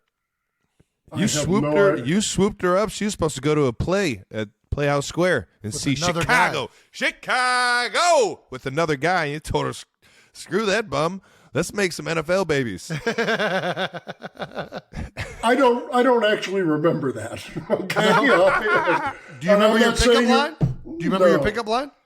She said, said, "Hey, how you doing?" You got to realize I'm coming there out of a shop that I worked at in the flats where I made ceramic fired pieces for the steel industry. Yeah. So I'm inhaling in chemicals. Yep. I'm in coveralls that are covered with Soot. cement and stuff. And, Yeah. So fucking Going to strong going working to man. fag That's and- what you came in there looking like. That's what she got.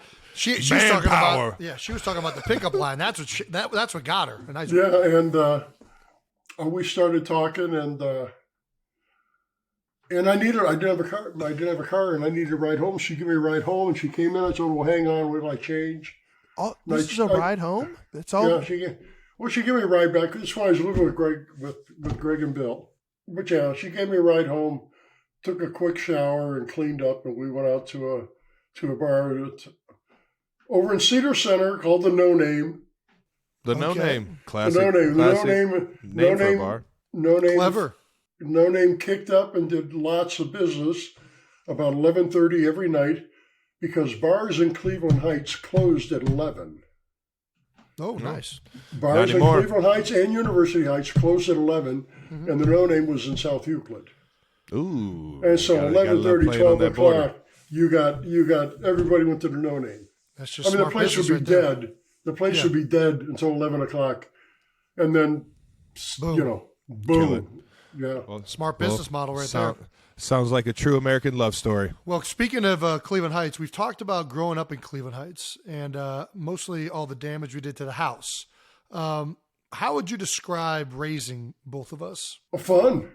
No Yeah. panic, man. It was Good just a time, riot. right? Yeah. What did you? Yeah, I mean, you made us a mini stick arena in the basement out of plywood and carpeting on top of cement, which I don't know how we were able to do And the that. cement was so bad. Yeah, it was so terrible. bad.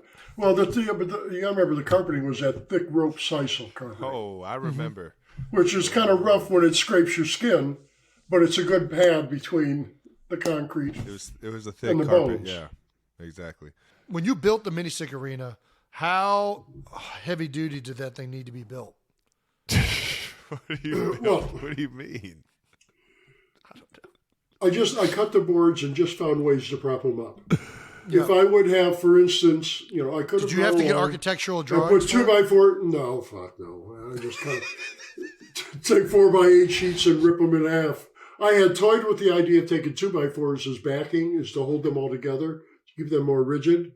But then you're talking about something that's just not going to be allowed to give to. Yeah. And I really wasn't too not concerned realistic. about you two. It's not But realistic. I also knew there were going to be a boatload of kids down there that I don't want somebody else getting hurt. Did you think about splinters? No. Because I got a fuck ton of those. Yeah, all got them. Yeah.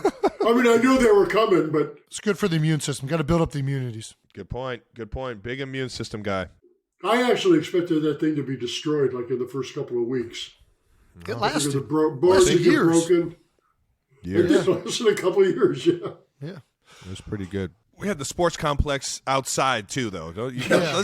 Let's not. We used the house and the garage as backstops, or we a part of did the rules of the game. When you got fired up in hockey, we did the thing. I made a PVC goal, and then through a badminton net, weave that around that. And so you guys could shoot, outside on the driveway, shoot pucks at the goal. And you would miss the goal, and we have these indentations in the garage doors all over the place. Then we would turn it around, and there go the windows in the basement. Boom, boom, boom. Had more dents than a Pro V1. Yeah. What And we can't forget hand baseball. Yeah, I was about That to say was that so was the best. big. Yeah. That was so big. That was What were so the- much fun. What were the rules of hand baseball? The rules of hand baseball were, It's like kickball rules. like kickball. Yeah, you hit the ball with your hand, and if you field the ball and can hit him before he gets with the ball before he gets to first base, he's out. Yeah. If you can hit him anytime you've got the ball, if you can hit him when you're not on base, he's out. Right. And if you hit the house, it was below Home a run. certain amount. Well, was the house a home run, or was it above a certain height was a home run? No, if you nailed the house, it was a home run. Yeah, we didn't start playing the levels until we got the wiffle ball, and we started That's playing right. football. Yeah, right. and because we were playing with rolled up socks, if you remember. I do not remember that. I remember that a little bit. Rolled up socks. We did hacky sacks, but the hacky sacks, every shot was a home run with you two. Oh, okay. So I started just rolling up socks Big home and run doing guy. that because it wouldn't go that far. Nice. All right now. Made it a little bit harder. But it was great exercise. I will never remember. I'll never forget. Excuse me. Uncle Don comes over, and of course he lived in Parma Heights. And he comes over, and he's going to play hand baseball with us. And he played, and we have a great time. And the next day he calls it, he can't move. His arms, his shoulders, his legs. And it really was a good workout. I mean, for an adult, because you're doing a lot of quick twitch moves. Yeah. It's almost like a continual cone drill. All right, Pop. You just got done talking about handball and all these things. What made you get Travis and I in sports? Why were sports so important? Well, I didn't get you and Travis into sports, and sports weren't all that important as such. Mm-hmm. It was more of a natural progression of what you guys wanted to do.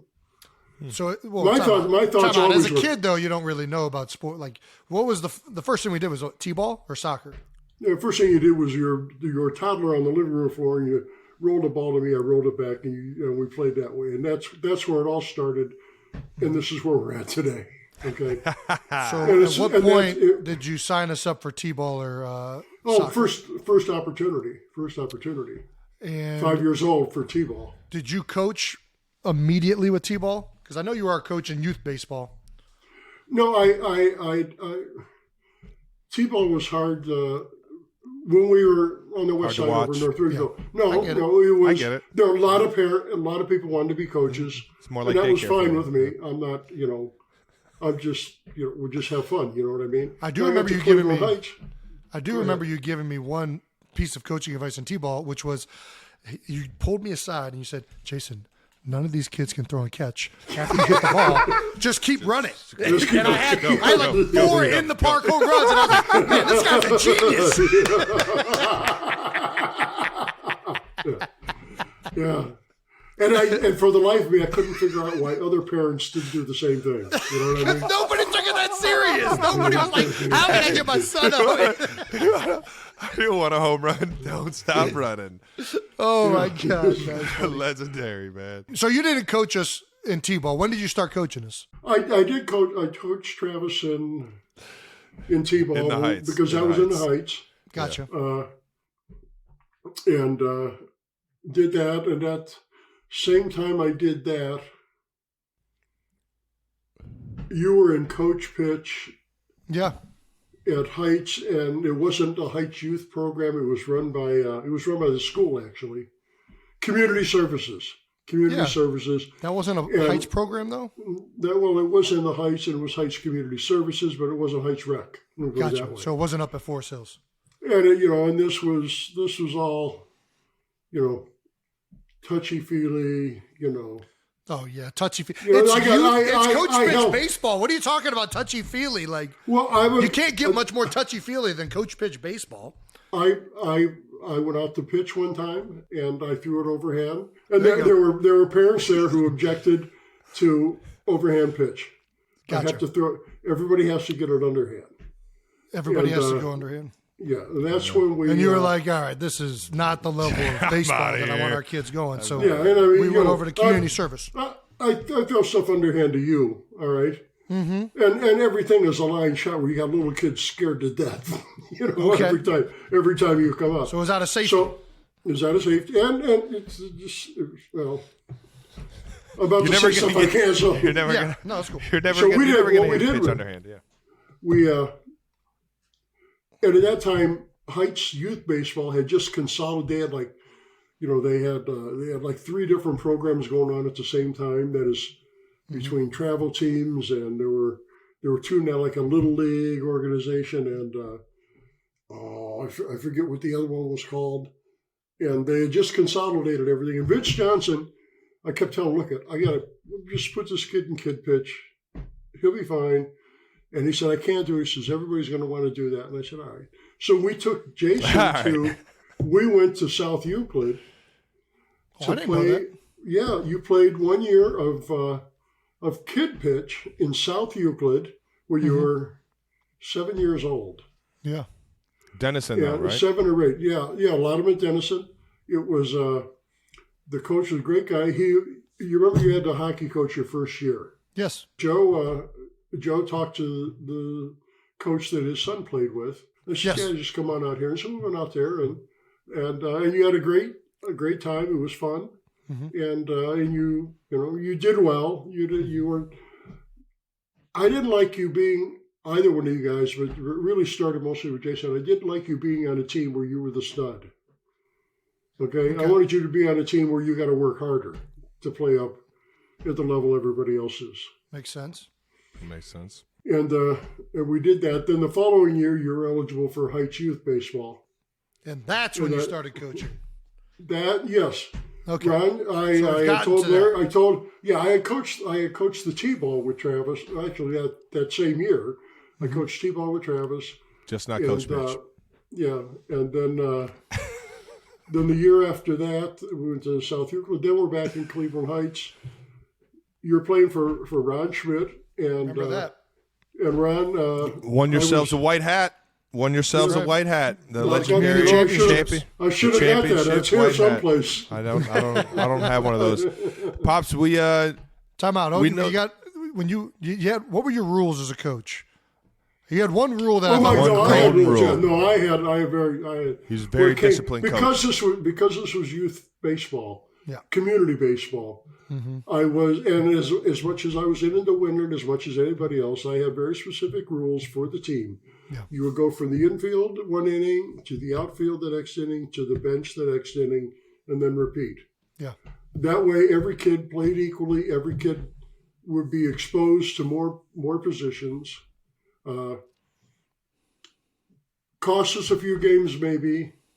Now, those were my rules. We love that, though. We do love that. And I'll tell you what, I remember playing for you, and it was the year that I played both travel ball and community ball, because you were coaching community ball when we were in college still. Like, you never stopped. Yeah, really a few coaching. guys left home. Well, I didn't seek it. It was just, I got a call from Larry Shaw. Yeah. He said, I need some coach. I need a coach. Can you help me out? And that was going to be a coach pitch. Yep.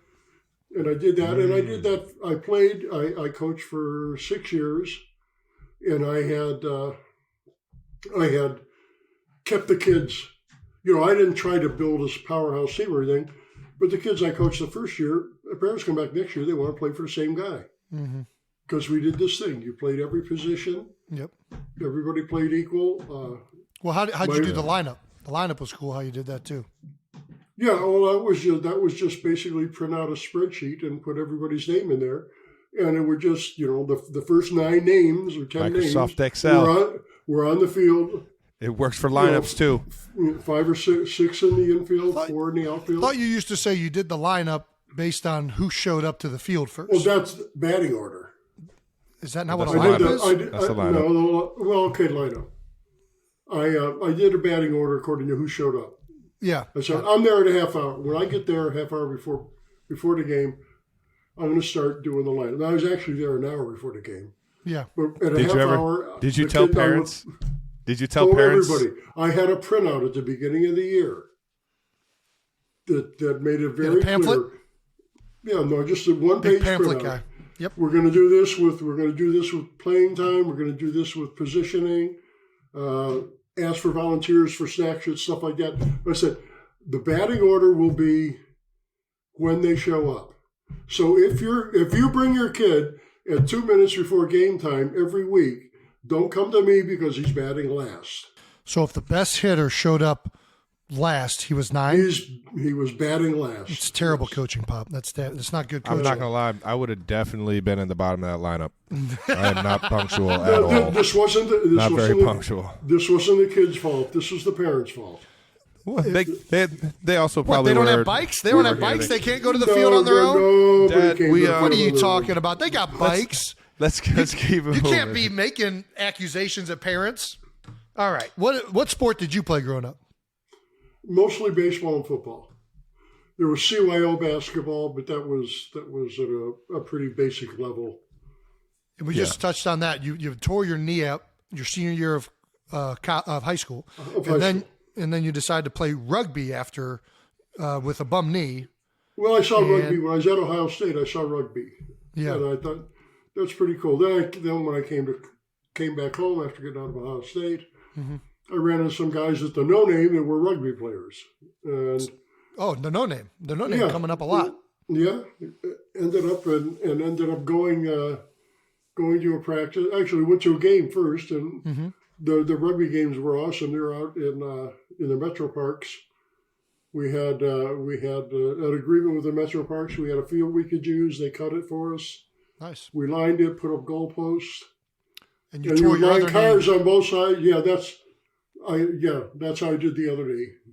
And so, can you definitively say which sport is tougher? Which players are tougher, football or rugby players? They don't wear pads in rugby, Dad. I know, but they don't block. They don't block. They don't block? You're not allowed to block in rugby? No, you're not allowed to. You play the ball. You do not play the man. You play the ball. What's a scrum? A scrum isn't. Scrum is blocking. blocking. So it's basically a quarterback sneak. No, the scrum is you have 9 guys on either side of the, or not 3, 5, 7 guys, 8 guys on both sides of the ball that are locked together, and they roll the ball in the middle. Yeah, but they don't. They cheat. They cheat. They roll do. the They ball. they roll it a little. But they do that, and the idea is you push these guys back and forth until the ball comes out the back. Were you in the scrum or were you in? I was second row. So there's the guy in the middle called a hooker in the front row. Then there's 2 guys that are front row props. Okay. Then there's 2 guys second row.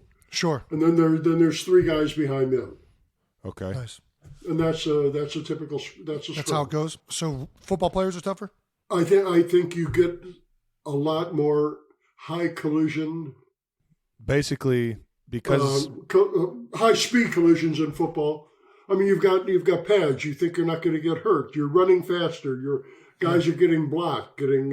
So basicly, you're saying. You got to remember, rugby. If you're going to come out full blast and lay somebody out, it's going to hurt you. You ain't got pads either. Right? Fair enough. And worst of all is you're missing an opportunity to grab the ball. You tackle a guy as soon as he hits the ground, he's got to let go of the ball. Okay. All right. And so you're at that point you're jockeying for position. Mm-hmm. I mean, the ball is a constant line of scrimmage moving, and you're not allowed to go past it unless you have possession of it. Wow. See, I'm learning everything right now. And you see when these guys, Jordan, awesome. Yeah, Jordan Malata. Yep. Yeah. What? I was going to say Juju Smith-Schuster, actually. Oh, really? Yeah, he grew up playing rugby out in Cali, I believe. Out in Cali. California was huge with rugby. So was Texas. Right on. The teams I played for in Cleveland were pretty good. Basically, Dad, what you're saying is that Jason wouldn't have been good at rugby because he's a blocker, and I would be really good at rugby because you don't have to block. Yeah. Jason or would hit. have been. Jason would have. I could just flank the entire fucking game. Actually, That's I all think I'm doing. there's legitimately a position called the flanker. Well, the flanker is a wide receiver. No, maybe in football. In rugby, you have wings. You have the 2 guys at the end of the scrum on the outside, on the back, are called the wing forwards. Those are generally your fastest big men.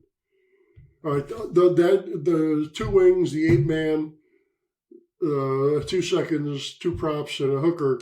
That group is called the pack, which is like the offensive line. And they basically hunt together. Nice. Jason would have been awesome at rugby at a scrum because of his attitude. And not only that, if a guy's running with the ball, if you can tackle him, that's fine. Well, what's better is when you go up there and you take that ball from him. Well, and let's also be honest. Why I'd be good at rugby is because I like to drink beer, and I think that's pretty much the only reason. That's the only reason. It's the only reason why Dad really won. He met the team at the bar, and then after every single game, After every single game. After fail, you tap the keg. That's right. How do I know when you guys are coming to the no name? You do it after every rugby game if you just go right from the rugby field. Yeah. All right. Let's get to this. So we've credited Mom very frequently with our athletic genes. Is this a fair accreditation? Yes, absolutely. There's science to back that up. There's science. That's what I've been told. Now, have I done the research? No. But the thing is, you're saying you get your athletic ability probably from your mother. Okay. You don't think it's because you don't think you had any? If we got it, if we could have gotten it from you, would you have offered athletic ability? I mean, if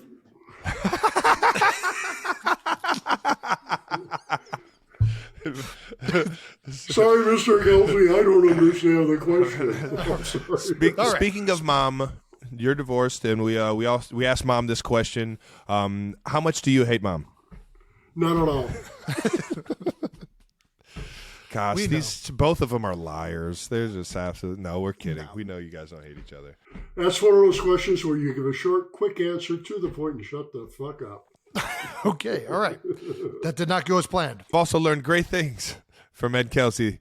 Shutting the fuck up is one of them. We know you don't hate her because you still remind us to call her all the time. You still remind us to reach out to her on her birthday. For a divorced couple, boy, you two sure do care about each other still. Well, certainly, I would want nothing but happiness for your mother. Yeah. So you don't regret marrying her at all? You're happy about that? We've told the story in the show about you taking a second job around Christmas in order to pay for gifts. Mm-hmm. Was it actually to pay for gifts, or was it just for free candy? Let's set the record straight. I didn't know anything about candy. I didn't know nothing about candy. You were working at a candy store, Dad. Well, I didn't know that was your product. It wasn't even a candy store; it was a candy kiosk, which probably less oversight on the candy kiosk. Yes. You got to know more about candy to work at the kiosk. No, I didn't. I actually knew nothing about it. I went looking for a job. Yeah. There was an ad in the paper for part-time seasonal work. Mm-hmm. Typically, if you're working in the steel industry and in the sales of operational products, or any of the installations, even if you're just a service guy, things slow down right around Thanksgiving till after the first of the year. Yeah, they're avoiding buying anything until they get into a new fiscal year. Yeah, and guys don't want to be bothered. Just go. You show up with my big thing was honey baked ham. I show up with honey baked ham certificates given to these guys, and I get thank you cards from their wives. Yeah, I mean that was pretty.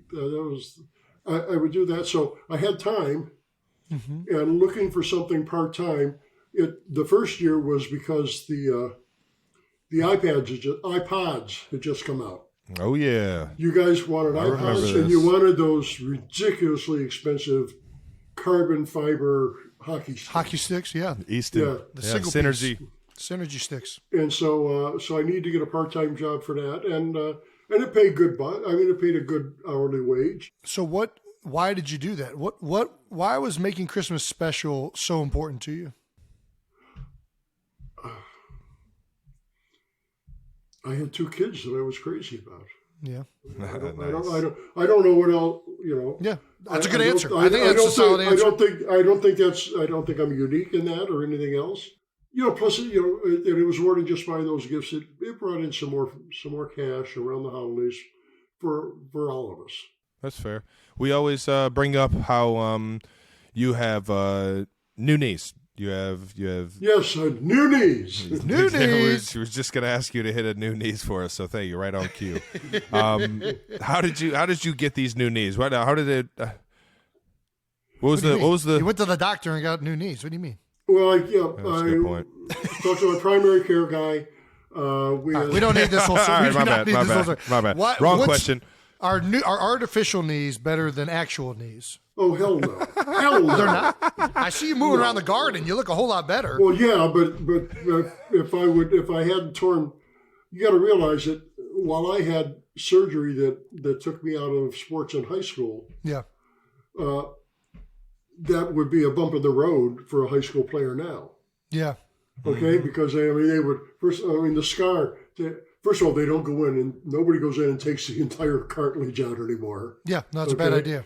They go in, they shave off the frayed edges, and they take out the bad stuff, and they do stuff to increase the blood flow so it heals. And they're doing all that arthroscopically, where they're just going in with like little needles and cameras and shit. Sure. Yeah, Right? I know. I had a far scar too that well. long. I had scars that long. What do what do artificial knees feel like?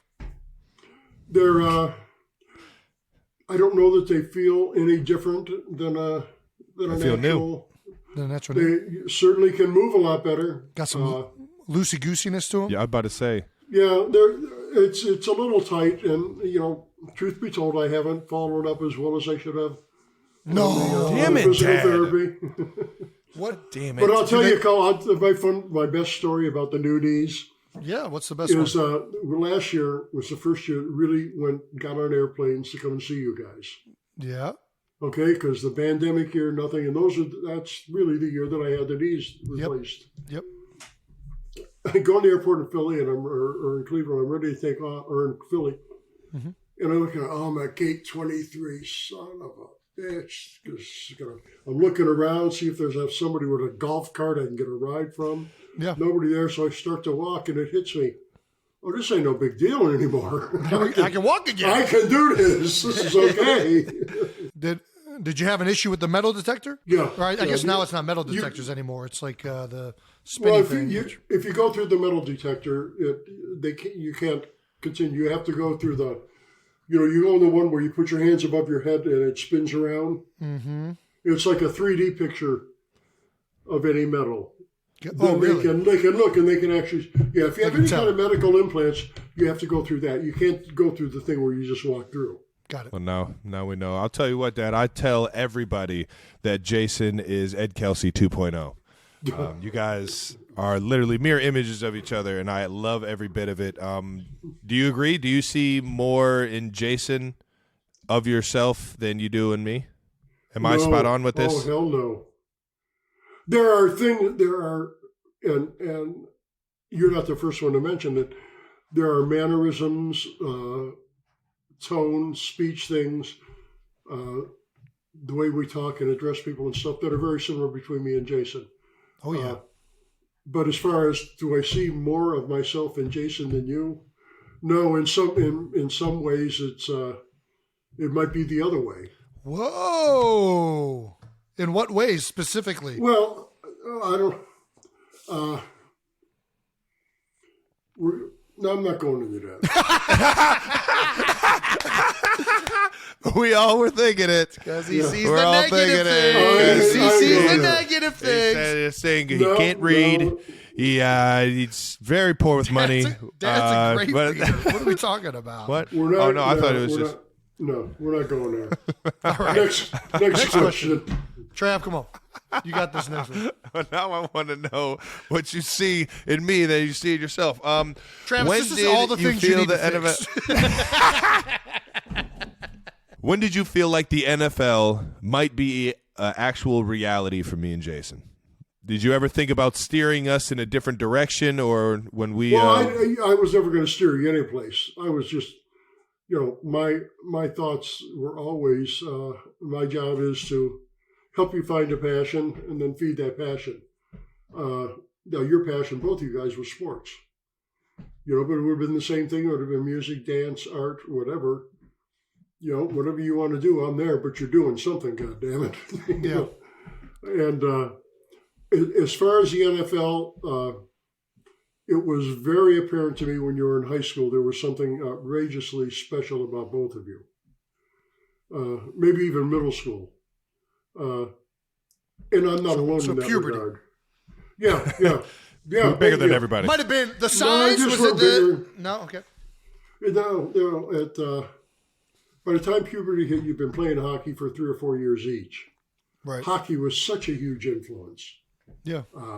And taught you so much about team sports that translates over, whether it's baseball, basketball, football, whatever you're going, lacrosse, whatever you're playing, you're using those skills.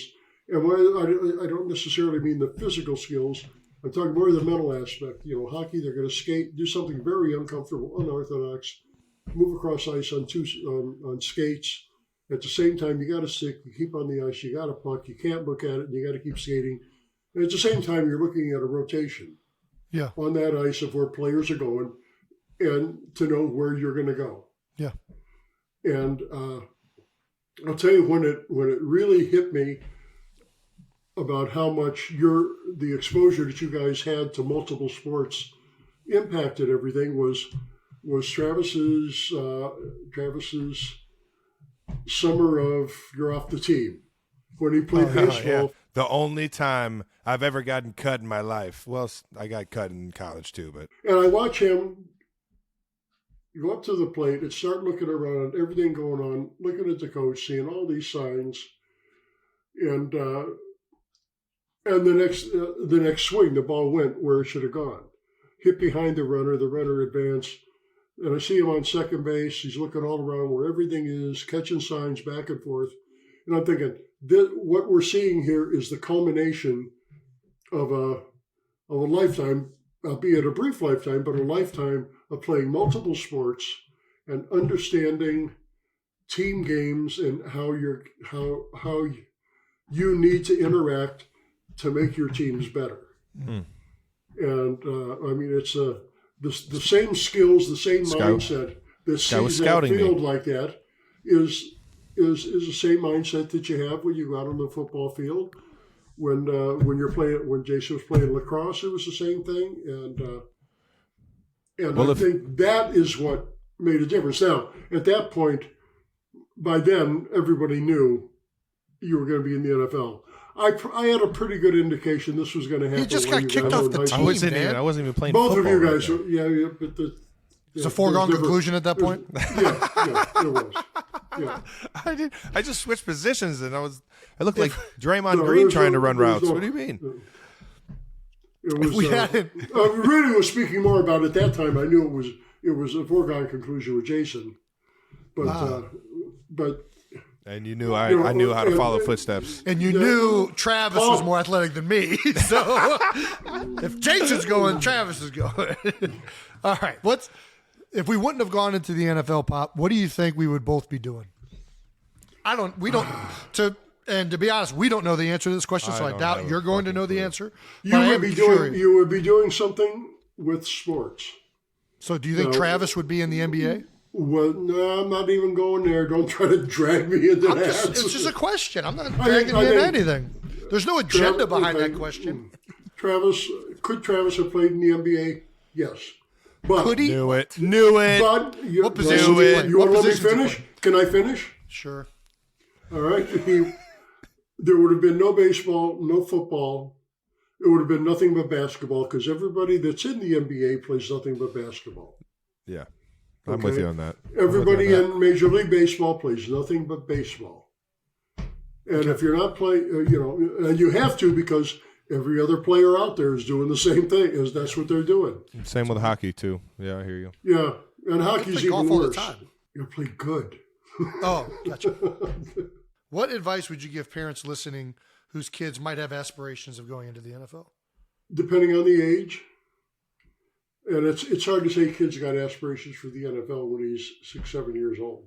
Yeah, I mean, I would move away from the about aspirations for the NFL. Yeah, and I would say I would advise parents who want to feed that passion that their child has for athletics. Mm-hmm.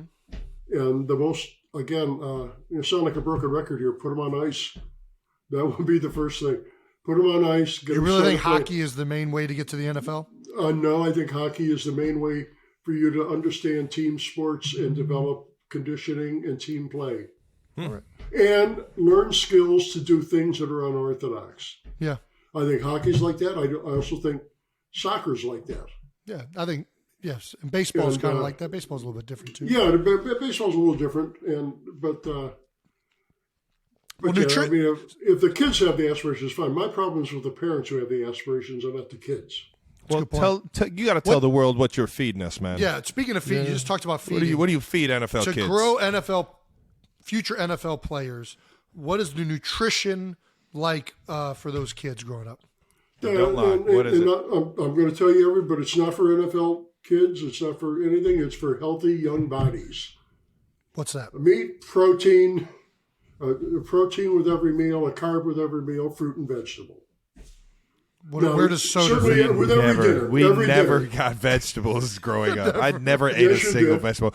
We ate Giorgio's oven fresh pizza every single night. Not every night. What do you- Hamburger what- helper sometimes. Good. No, Hamburger helper, go back to Bagel Giorgio's. bites? Go back to Giorgio's.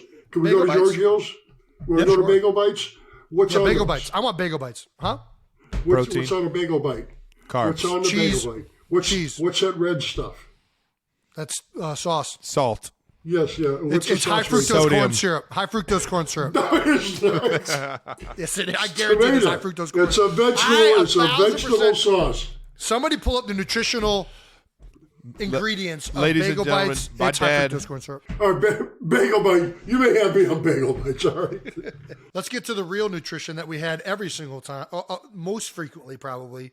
Besides peanut butter and jelly sandwiches, which was probably the number one thing we ate growing up. Numero uno. Yeah. And Sauce Gardner talked about this on Twitter and brought me back. Man, it was like it hit me in the face. Beans and weenies. I feel like that was our major dish growing up. Our? You No, had, that was you had a yours. lot of that. I tried to vary things for dinner, so that so you didn't get tired of Wingstop corn, and pizza. pineapple, and chicken steak and mashed potatoes. And beans and wieners are another good one. I mean, there's a good vegetable there. There's some sugars there. A little. I was hot dogs and mac and cheese. I was hot dogs and mac and cheese. I didn't do the You were beans. huge I never mac did the and beans. cheese. Huge mac and cheese. I never yeah. did the beans. The beans were. a Where little did too soda much fit for in? me. Where did Dr. Thunder fit into this nutritional? Where did Well, you didn't. You guys didn't. where did drink Squirt soda. fit in? Are you out of your mind? Are you out of your mind? You We guys. drink it- Well, I used to steal your Diet Pepsi when there was no other soda left. well, you had to steal the Diet Pepsi because I didn't want you drinking Diet Pepsi. I never We wanted had you more guys touching soda in our Diet Pepsi. basement. We had more soda in our basement than Wawa's Under the have in their steps. refrigerators. I don't remember you guys drinking much in the way of soda. I guarantee we remember it. I remember Every time soda. you ordered, that was the deal at Giorgio. You get 2 large pizzas for That's exactly a free 2-liter or whatever your choice was. Jay, I first of get a all, large, Jason gets a large, and you get a free 2-liter. Listen, Yeah, it your worked. mother and I I mean, used to your mother and I fought with the dog for the crust. Yeah. Travis was much more into milk, and Jason drank a lot of water. yeah. Nice. You heard it. Pizza What- and hockey, guys. That'll get you to the NFL right there. What was Pizza's a good food. Peanut butter and jelly is a great food. I love PB&J. It's still one of my favorites. PB&J's still a banger. I eat What- Uncrustables every single game day, at least like 5 of them. It's ridiculous that it's one of the snacks in the locker room Yeah. pregame No, and it is. in middle of the game. Sports science. It's so good. What do the people listening need to know about NFL, being a parent of an NFL player? You got anything unique that you can think of? Oh, I don't know so much unique. I would. I'm sure people have heard the same thing from a lot of different NFL players. You gotta support them.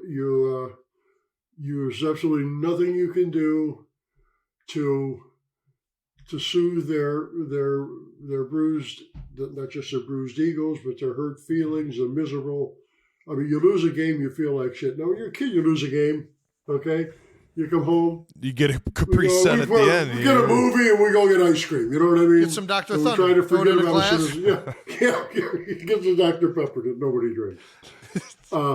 With guys in the NFL, there's nothing you can do except you just be there. Yeah. How you feeling? Hope that that's one of the things you got to be prepared for, because you are totally powerless in that regard. Well, I got to tell you, The other thing you got to be very thankful that they have good friends, and you guys nice. both have good friends, not just on the team. I do appreciate you recognizing our friends. Growing up in Cleveland Heights, I love telling everybody about the multicultural, the difference in social class, the difference in race, and how tight-knit of a community it really is and how everybody supports each other. I got such a great understanding of a lot of different walks of life because of my upbringing, because of how much you guys accepted everyone in the community just as much as they accepted us. And I'm still close with all my friends today. I'm a big believer, and they've helped me, become who I am just as much as anybody else. So I'm glad you said that. We got to get the Kelce Family Secrets. All right. Is it Kelce Family Secrets or is it Kelce Family Secrets? Why in the world did you change your name out of nowhere? And now we are Kelce. I never changed my name out of nowhere. Okay. Well, let's talk about it. Why did we think that our name was Kelce for the first how long, Trev? 24 years? 25 years. 25 years or 27 years of my life, 25 of Trev. I got tired of correcting people. It's a good reason to stop. Yeah, it's as good as I've heard. So you changed your entire family's name over generations. No, I didn't change anybody's name. Because you were tired of correcting people. I'm not going to lie. Kelce has a nice... Time out, though. But that doesn't explain why we thought it was Kelce. Like, I could understand you got tired of correcting people, so you like, whatever. Yeah. All right, so I'm telling everybody. Why did we think it was Kelce? I'm going to save these kids because your mother thought it was Kelce. Why did she think it was Kelce? Because that was the name that I went by at work. That was my work name. All right? There we go. Everybody at work did that, and so I just said, fine. We'll just screw this. I'm going to do that. My dad would get calls or would call in to get extra work as an auxiliary cop. And he would always say, hey, this is Kelce. You got anything for me? Got it. Should we go by Kelce or Kelce? Do whatever you want. I did. That's about as fair of an answer as I've heard. Dad. Fucking A, man. I'm going to go by both. How about that? Fuck it. I'm going by Kelce. Don't call me Kelce. Another inside the Kelce household secret we got to get to is why were you trying so hard to communicate with aliens?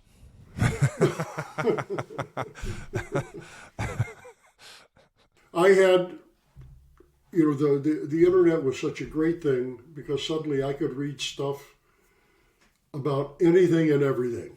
Mm-hmm. And I had come across a story about SETI, the Search for Extraterrestrial Intelligence. Intelligence, yes. And they were... It's intelligence right They there. were, basically, with those telescopes... You saw the movie Contact, right? No. Where Jodie Foster, Who's that? They got the arrays, the audio telescope or dishes trying to hear stuff going on out in outer space. So these guys saw a movie and decided to do just that? No, they were doing this before the movie. Okay. I got you. Okay, all right. They've been doing this a long time. All they're doing is listening. And there's a lot of noise coming from space. A lot of noise. Now, most of it is, there's a lot of white noise, a lot of stuff that is just random shit. But it's one of the reasons they think about the Big Bang, right? I don't know. I haven't. I think they say that. Yeah, whatever. But they, cool. Pangea. SETI would get people that would donate their computer time where they were using the computer. Because they might have, 1,000 computers hooked up in their network. Because I signed on to a network and went to bed. Sure. And overnight, they would be using the computing power of a boatload of network computers to analyze the noise coming from space. And this is just all math calculations, is what it was. And what they were looking for. So every night, only during the night, they were recording sounds. Well, they were recording sounds all along. But to take that recording, so every time I went into that room at night, it was recording the sounds coming out of that room. No. They were recording sounds from space. What they were doing every night, you were hearing those sounds. As I was a teenager. Dad, did they ever call you and say, "Hey, we're done using your computer for data"? Because all we're getting from your computer is fucking virus after virus after virus. No. It's screwing up our database and. No, nothing like that. They eventually stopped because computers got so powerful so quick. They heard too many aliens. They didn't need my computing power to analyze the math coming out of these sounds.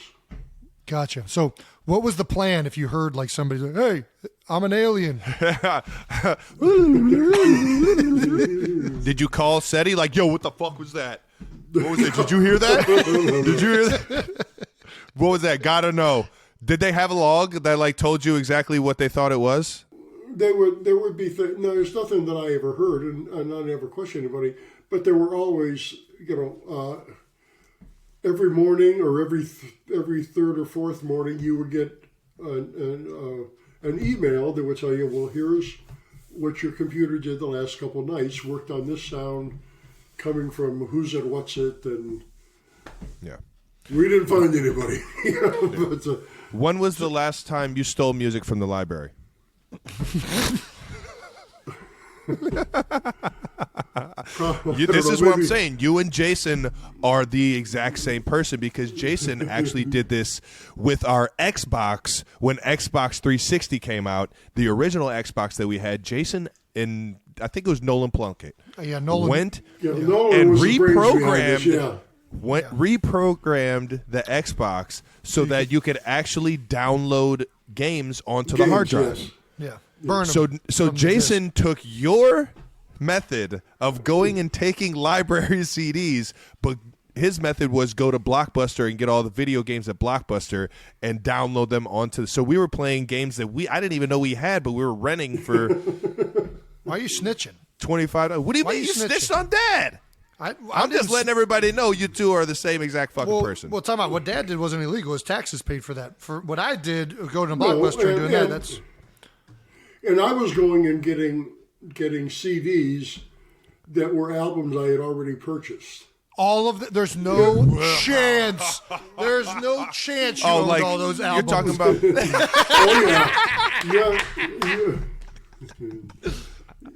No, you're saying at some point you could have bought that much Chicago. You're saying there's no chance. You're saying at some point in life you had purchased them at some point? Or you're saying you purchased them? Yeah, all right. Okay. That's my story, and I'm sticking to it. Yeah. All right. Do you think aliens are on Earth right now? Are they among us? Are they among us? Do we have alien DNA within us, you think? Yeah, I would think. Who is smarter between Travis and I? No way. No. You've already answered it. this You've question. already answered You've already it. said it. Now just say it to the world. I deny it. Tell him. I deny it. What? I deny I ever said it. I'm not going Have there. you changed your mind? Because you can't deny. I don't know what you're talking about. What? You got any You see me- witnesses? Wow. Well, you're talking to two of them. Now we got treason and liars in the Kelce family. Listen, ladies and gentlemen, my dad told Jason I was way smarter than him, and He did. All because He he put gave a together good a Lego reason. set. this is true. Listen, I don't need instructions. All right, All right. just show me the. Show the box. Just show me. Give me a picture. I can write my own directions, man. All right. Let's Dad, get to the I got. Before we get to the outro, I got to ask you one question. It's about the Kelce sports complex that we grew up in, our house. What is your favorite house wrecking story? Like the story, like breaking something in the house. One of us doing something that you had to then, when you sold it, had to fix up the house to be able to sell it. What's your favorite one? Oh, I don't know if there's a favorite. There's so many. There was one of the things I remember the most. There are two broken window stories I will never forget. One is Jason comes into the house with a lacrosse stick and goes to drive a shot right into the couch. Misses right out the window. I was working on my behind the back shot. Didn't break one. Broke the window and the storm. Everyone straight through. Boom. If you want to score, you got to throw it hard. The other one was, and I still can't believe I fell for this hook, line, and sinker. I go up into the computer room, and the vacuum is in the computer room. And I'm thinking, and I yell for Travis because I know he's done something. And he says to me, I was eating a bag of chips up there, and I know I'm not allowed to eat by the computer. So I cleaned it up. I said, all right. Go a week later, I go to plug something to the back of the computer. There's glass everywhere. Okay. And I'm thinking, what the hell? Then it's like a light goes off. Glass back here, vacuum over there, open the blinds, there's no window. Right? Travis, Good get up detective here. work right there. Yeah. All right. Tells you how good I was at cleaning. What happened? Well, this gets better. Then Travis comes up and says, "Yeah, I broke the window." So how did you break the window? He said, "Well, I was trying to throw the football over the house like you did, and I missed." No, it wasn't the football, Pops. You had I know. got I'm me. getting there. Oh, this is what I told you two This lies? is what you told. You told me that lie, and I'm thinking, not much I can do because he's trying to mimic what I did. Because, a few weeks earlier, I'd thrown a football over the house. Remember you guys in the front yard waiting for that bomb to come down? Are you kidding me? Yeah, it's one of our favorite things to do. Yeah, and... throw the football over the house. Okay, This can't I go can't wrong. yell at him. Tried to throw the football over the house, hit a window. Now we fast forward. You guys are both at UC. Jason's last year in college. No, Jason maybe even be in the league, and he's come back to watch Travis his last season. And I'm telling this story about Travis throwing the football over the house, trying to mimic me. And you guys both start laughing at me. And then Travis says, "No, that wasn't it either." I said, "What happened?" Daly and I were trying to hit golf balls over the house with baseball bats. And I sent a fucking line drive rocket right into the computer room window, man. This brings up a question that maybe you will But answer. it was who was more honest between Travis and I? Who was You. You answer that one right away, though. Yeah, no ifs, ands, or buts about it. You would, and that started at a very young age. You would tell the truth no matter what, and you got in trouble for it, but you still tell the truth. Travis would sit on the countertop with the cookie jar open, chocolate chips smeared all over his face, holding a cookie jar. They ain't cookies. Who was a better student? Who was I would say this. Jason. Jason was a better student? Okay. A better Who was student more well academically. behaved? Who was more well Oh, behaved? you were. Yeah, you were, but you weren't. See, but this is not true though. Travis just lied about it. He was for the good guys. equally as bad. He just lied. Jason's was problem in dishonest. school was he would do something wrong and then argue with whoever was complaining at school.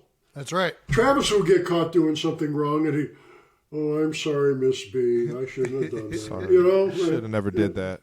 Look at these puppy dog eyes. I'm all over TikTok. Don't suspend me. I ain't got nothing else, Pops. Last question. What was more memorable? Our birth, our draft day, or our first Super Bowl that we both Your won? birth. No ifs, ands, or buts. That's not even close. I mean, it's a sight.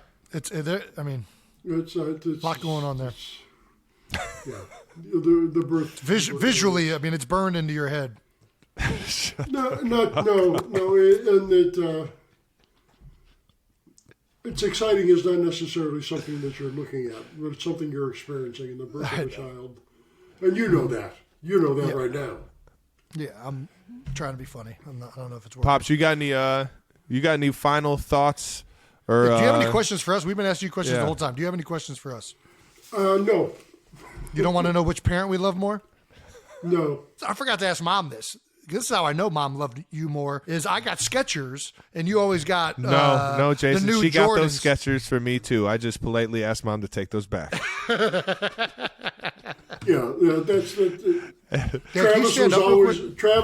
Travis was into fashion at a very young age. Jason didn't give a shit what he had on as long as he could get out of the house. Yeah. I used to. What number jersey is that you got on? What number This is is 18. Yeah. I wonder who he's rooting See for. this? I wonder who he's rooting for. Sorry. No, we Hey, can't see we the don't- back. Dad, we can't see the back. We don't play for the name on the back. We play for the name on the front, Dad. I like that both parents have your name on the front, your jersey on the front.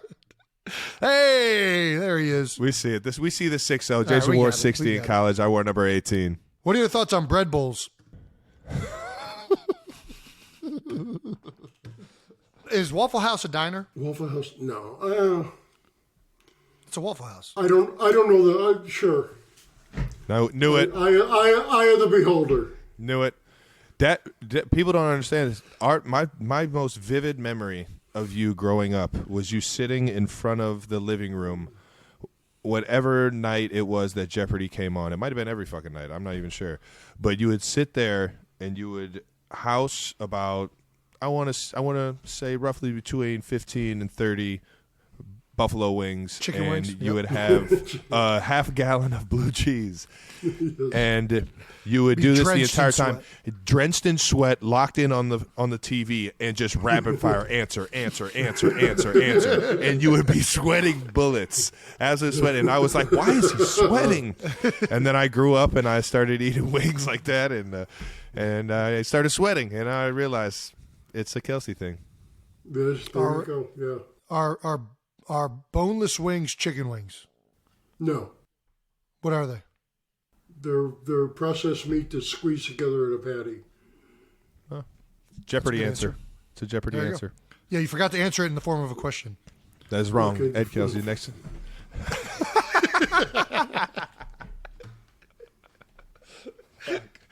What are ground up chicken lizards and guts? They call that in Kansas City chicken spadini. Well, I got one more question for you, big guy. Is a Kelce Bowl? Is one Kelce Bowl enough, or do we need to run this thing back next year? What are you guys talking about? Do we need to run this thing back next year? Why are you asking? Come on, this how question? fun was this year? We should do this again. I hate to admit it. But I'm dreaming You about hate that. to admit it. I hate to admit it, but yeah, I've thought about that a lot. Gee, I hope they could do this again next year. Man, it's been a fun ride, that's for sure. Pops, we love you. You guys Thank have fun you. with Love you guys. Love you guys. And Love you, Dad. To everybody out there, we appreciate you guys tuning in. Jason's officially playing next year to see if we can do this again. I can't wait. That about wraps up the very special Kelce episode edition with both of our parents of New Heights. Thank you, Mom and Dad, for both stopping by. Dad, thank you again. Thank you guys for having us. And thank you, Good Morning America, for featuring this episode of New Heights. How about that? Just found All that right out. now. Didn't know we were doing that. We'll be right back this Thursday with a definitive Kelce Bowl preview episode. Reminder to vote for our fan base name. We'll review the winning vote on that show. Hold on, before we do this, what should we ask him about what fan base name he likes? No, that's all right. No? Okay. They're going to put a poll on Twitter. That you can vote on Twitter. I'll vote on Twitter. All right. Which one do you like? Now I'm curious. I'm trying to remember which. 92 percenters. There's four options: 92 percenters, hooligans, newbies, or jabronis. I'm a hooligan. Hooligan. All right. Hooligan. There's Dad's opinion. Watch and subscribe on YouTube to the New Heights channel, and listen and subscribe wherever you get your podcasts. Well, you heard the man, ladies and gentlemen. Once again, New Heights is a Jukes original, brought to you by Wave Sports and Entertainment. Don't forget to follow the show at all social media platforms at New Heights Show with one S for fun clips throughout the week. Don't forget to check us out on Thursday. And thanks to our production for always making us look easy and now making our parents look extremely entertaining. So we thank you guys big time. Guys. And shout out to the new following. And please check out the polls to figure out what we're going to call the fan base here at New Heights. We love you guys.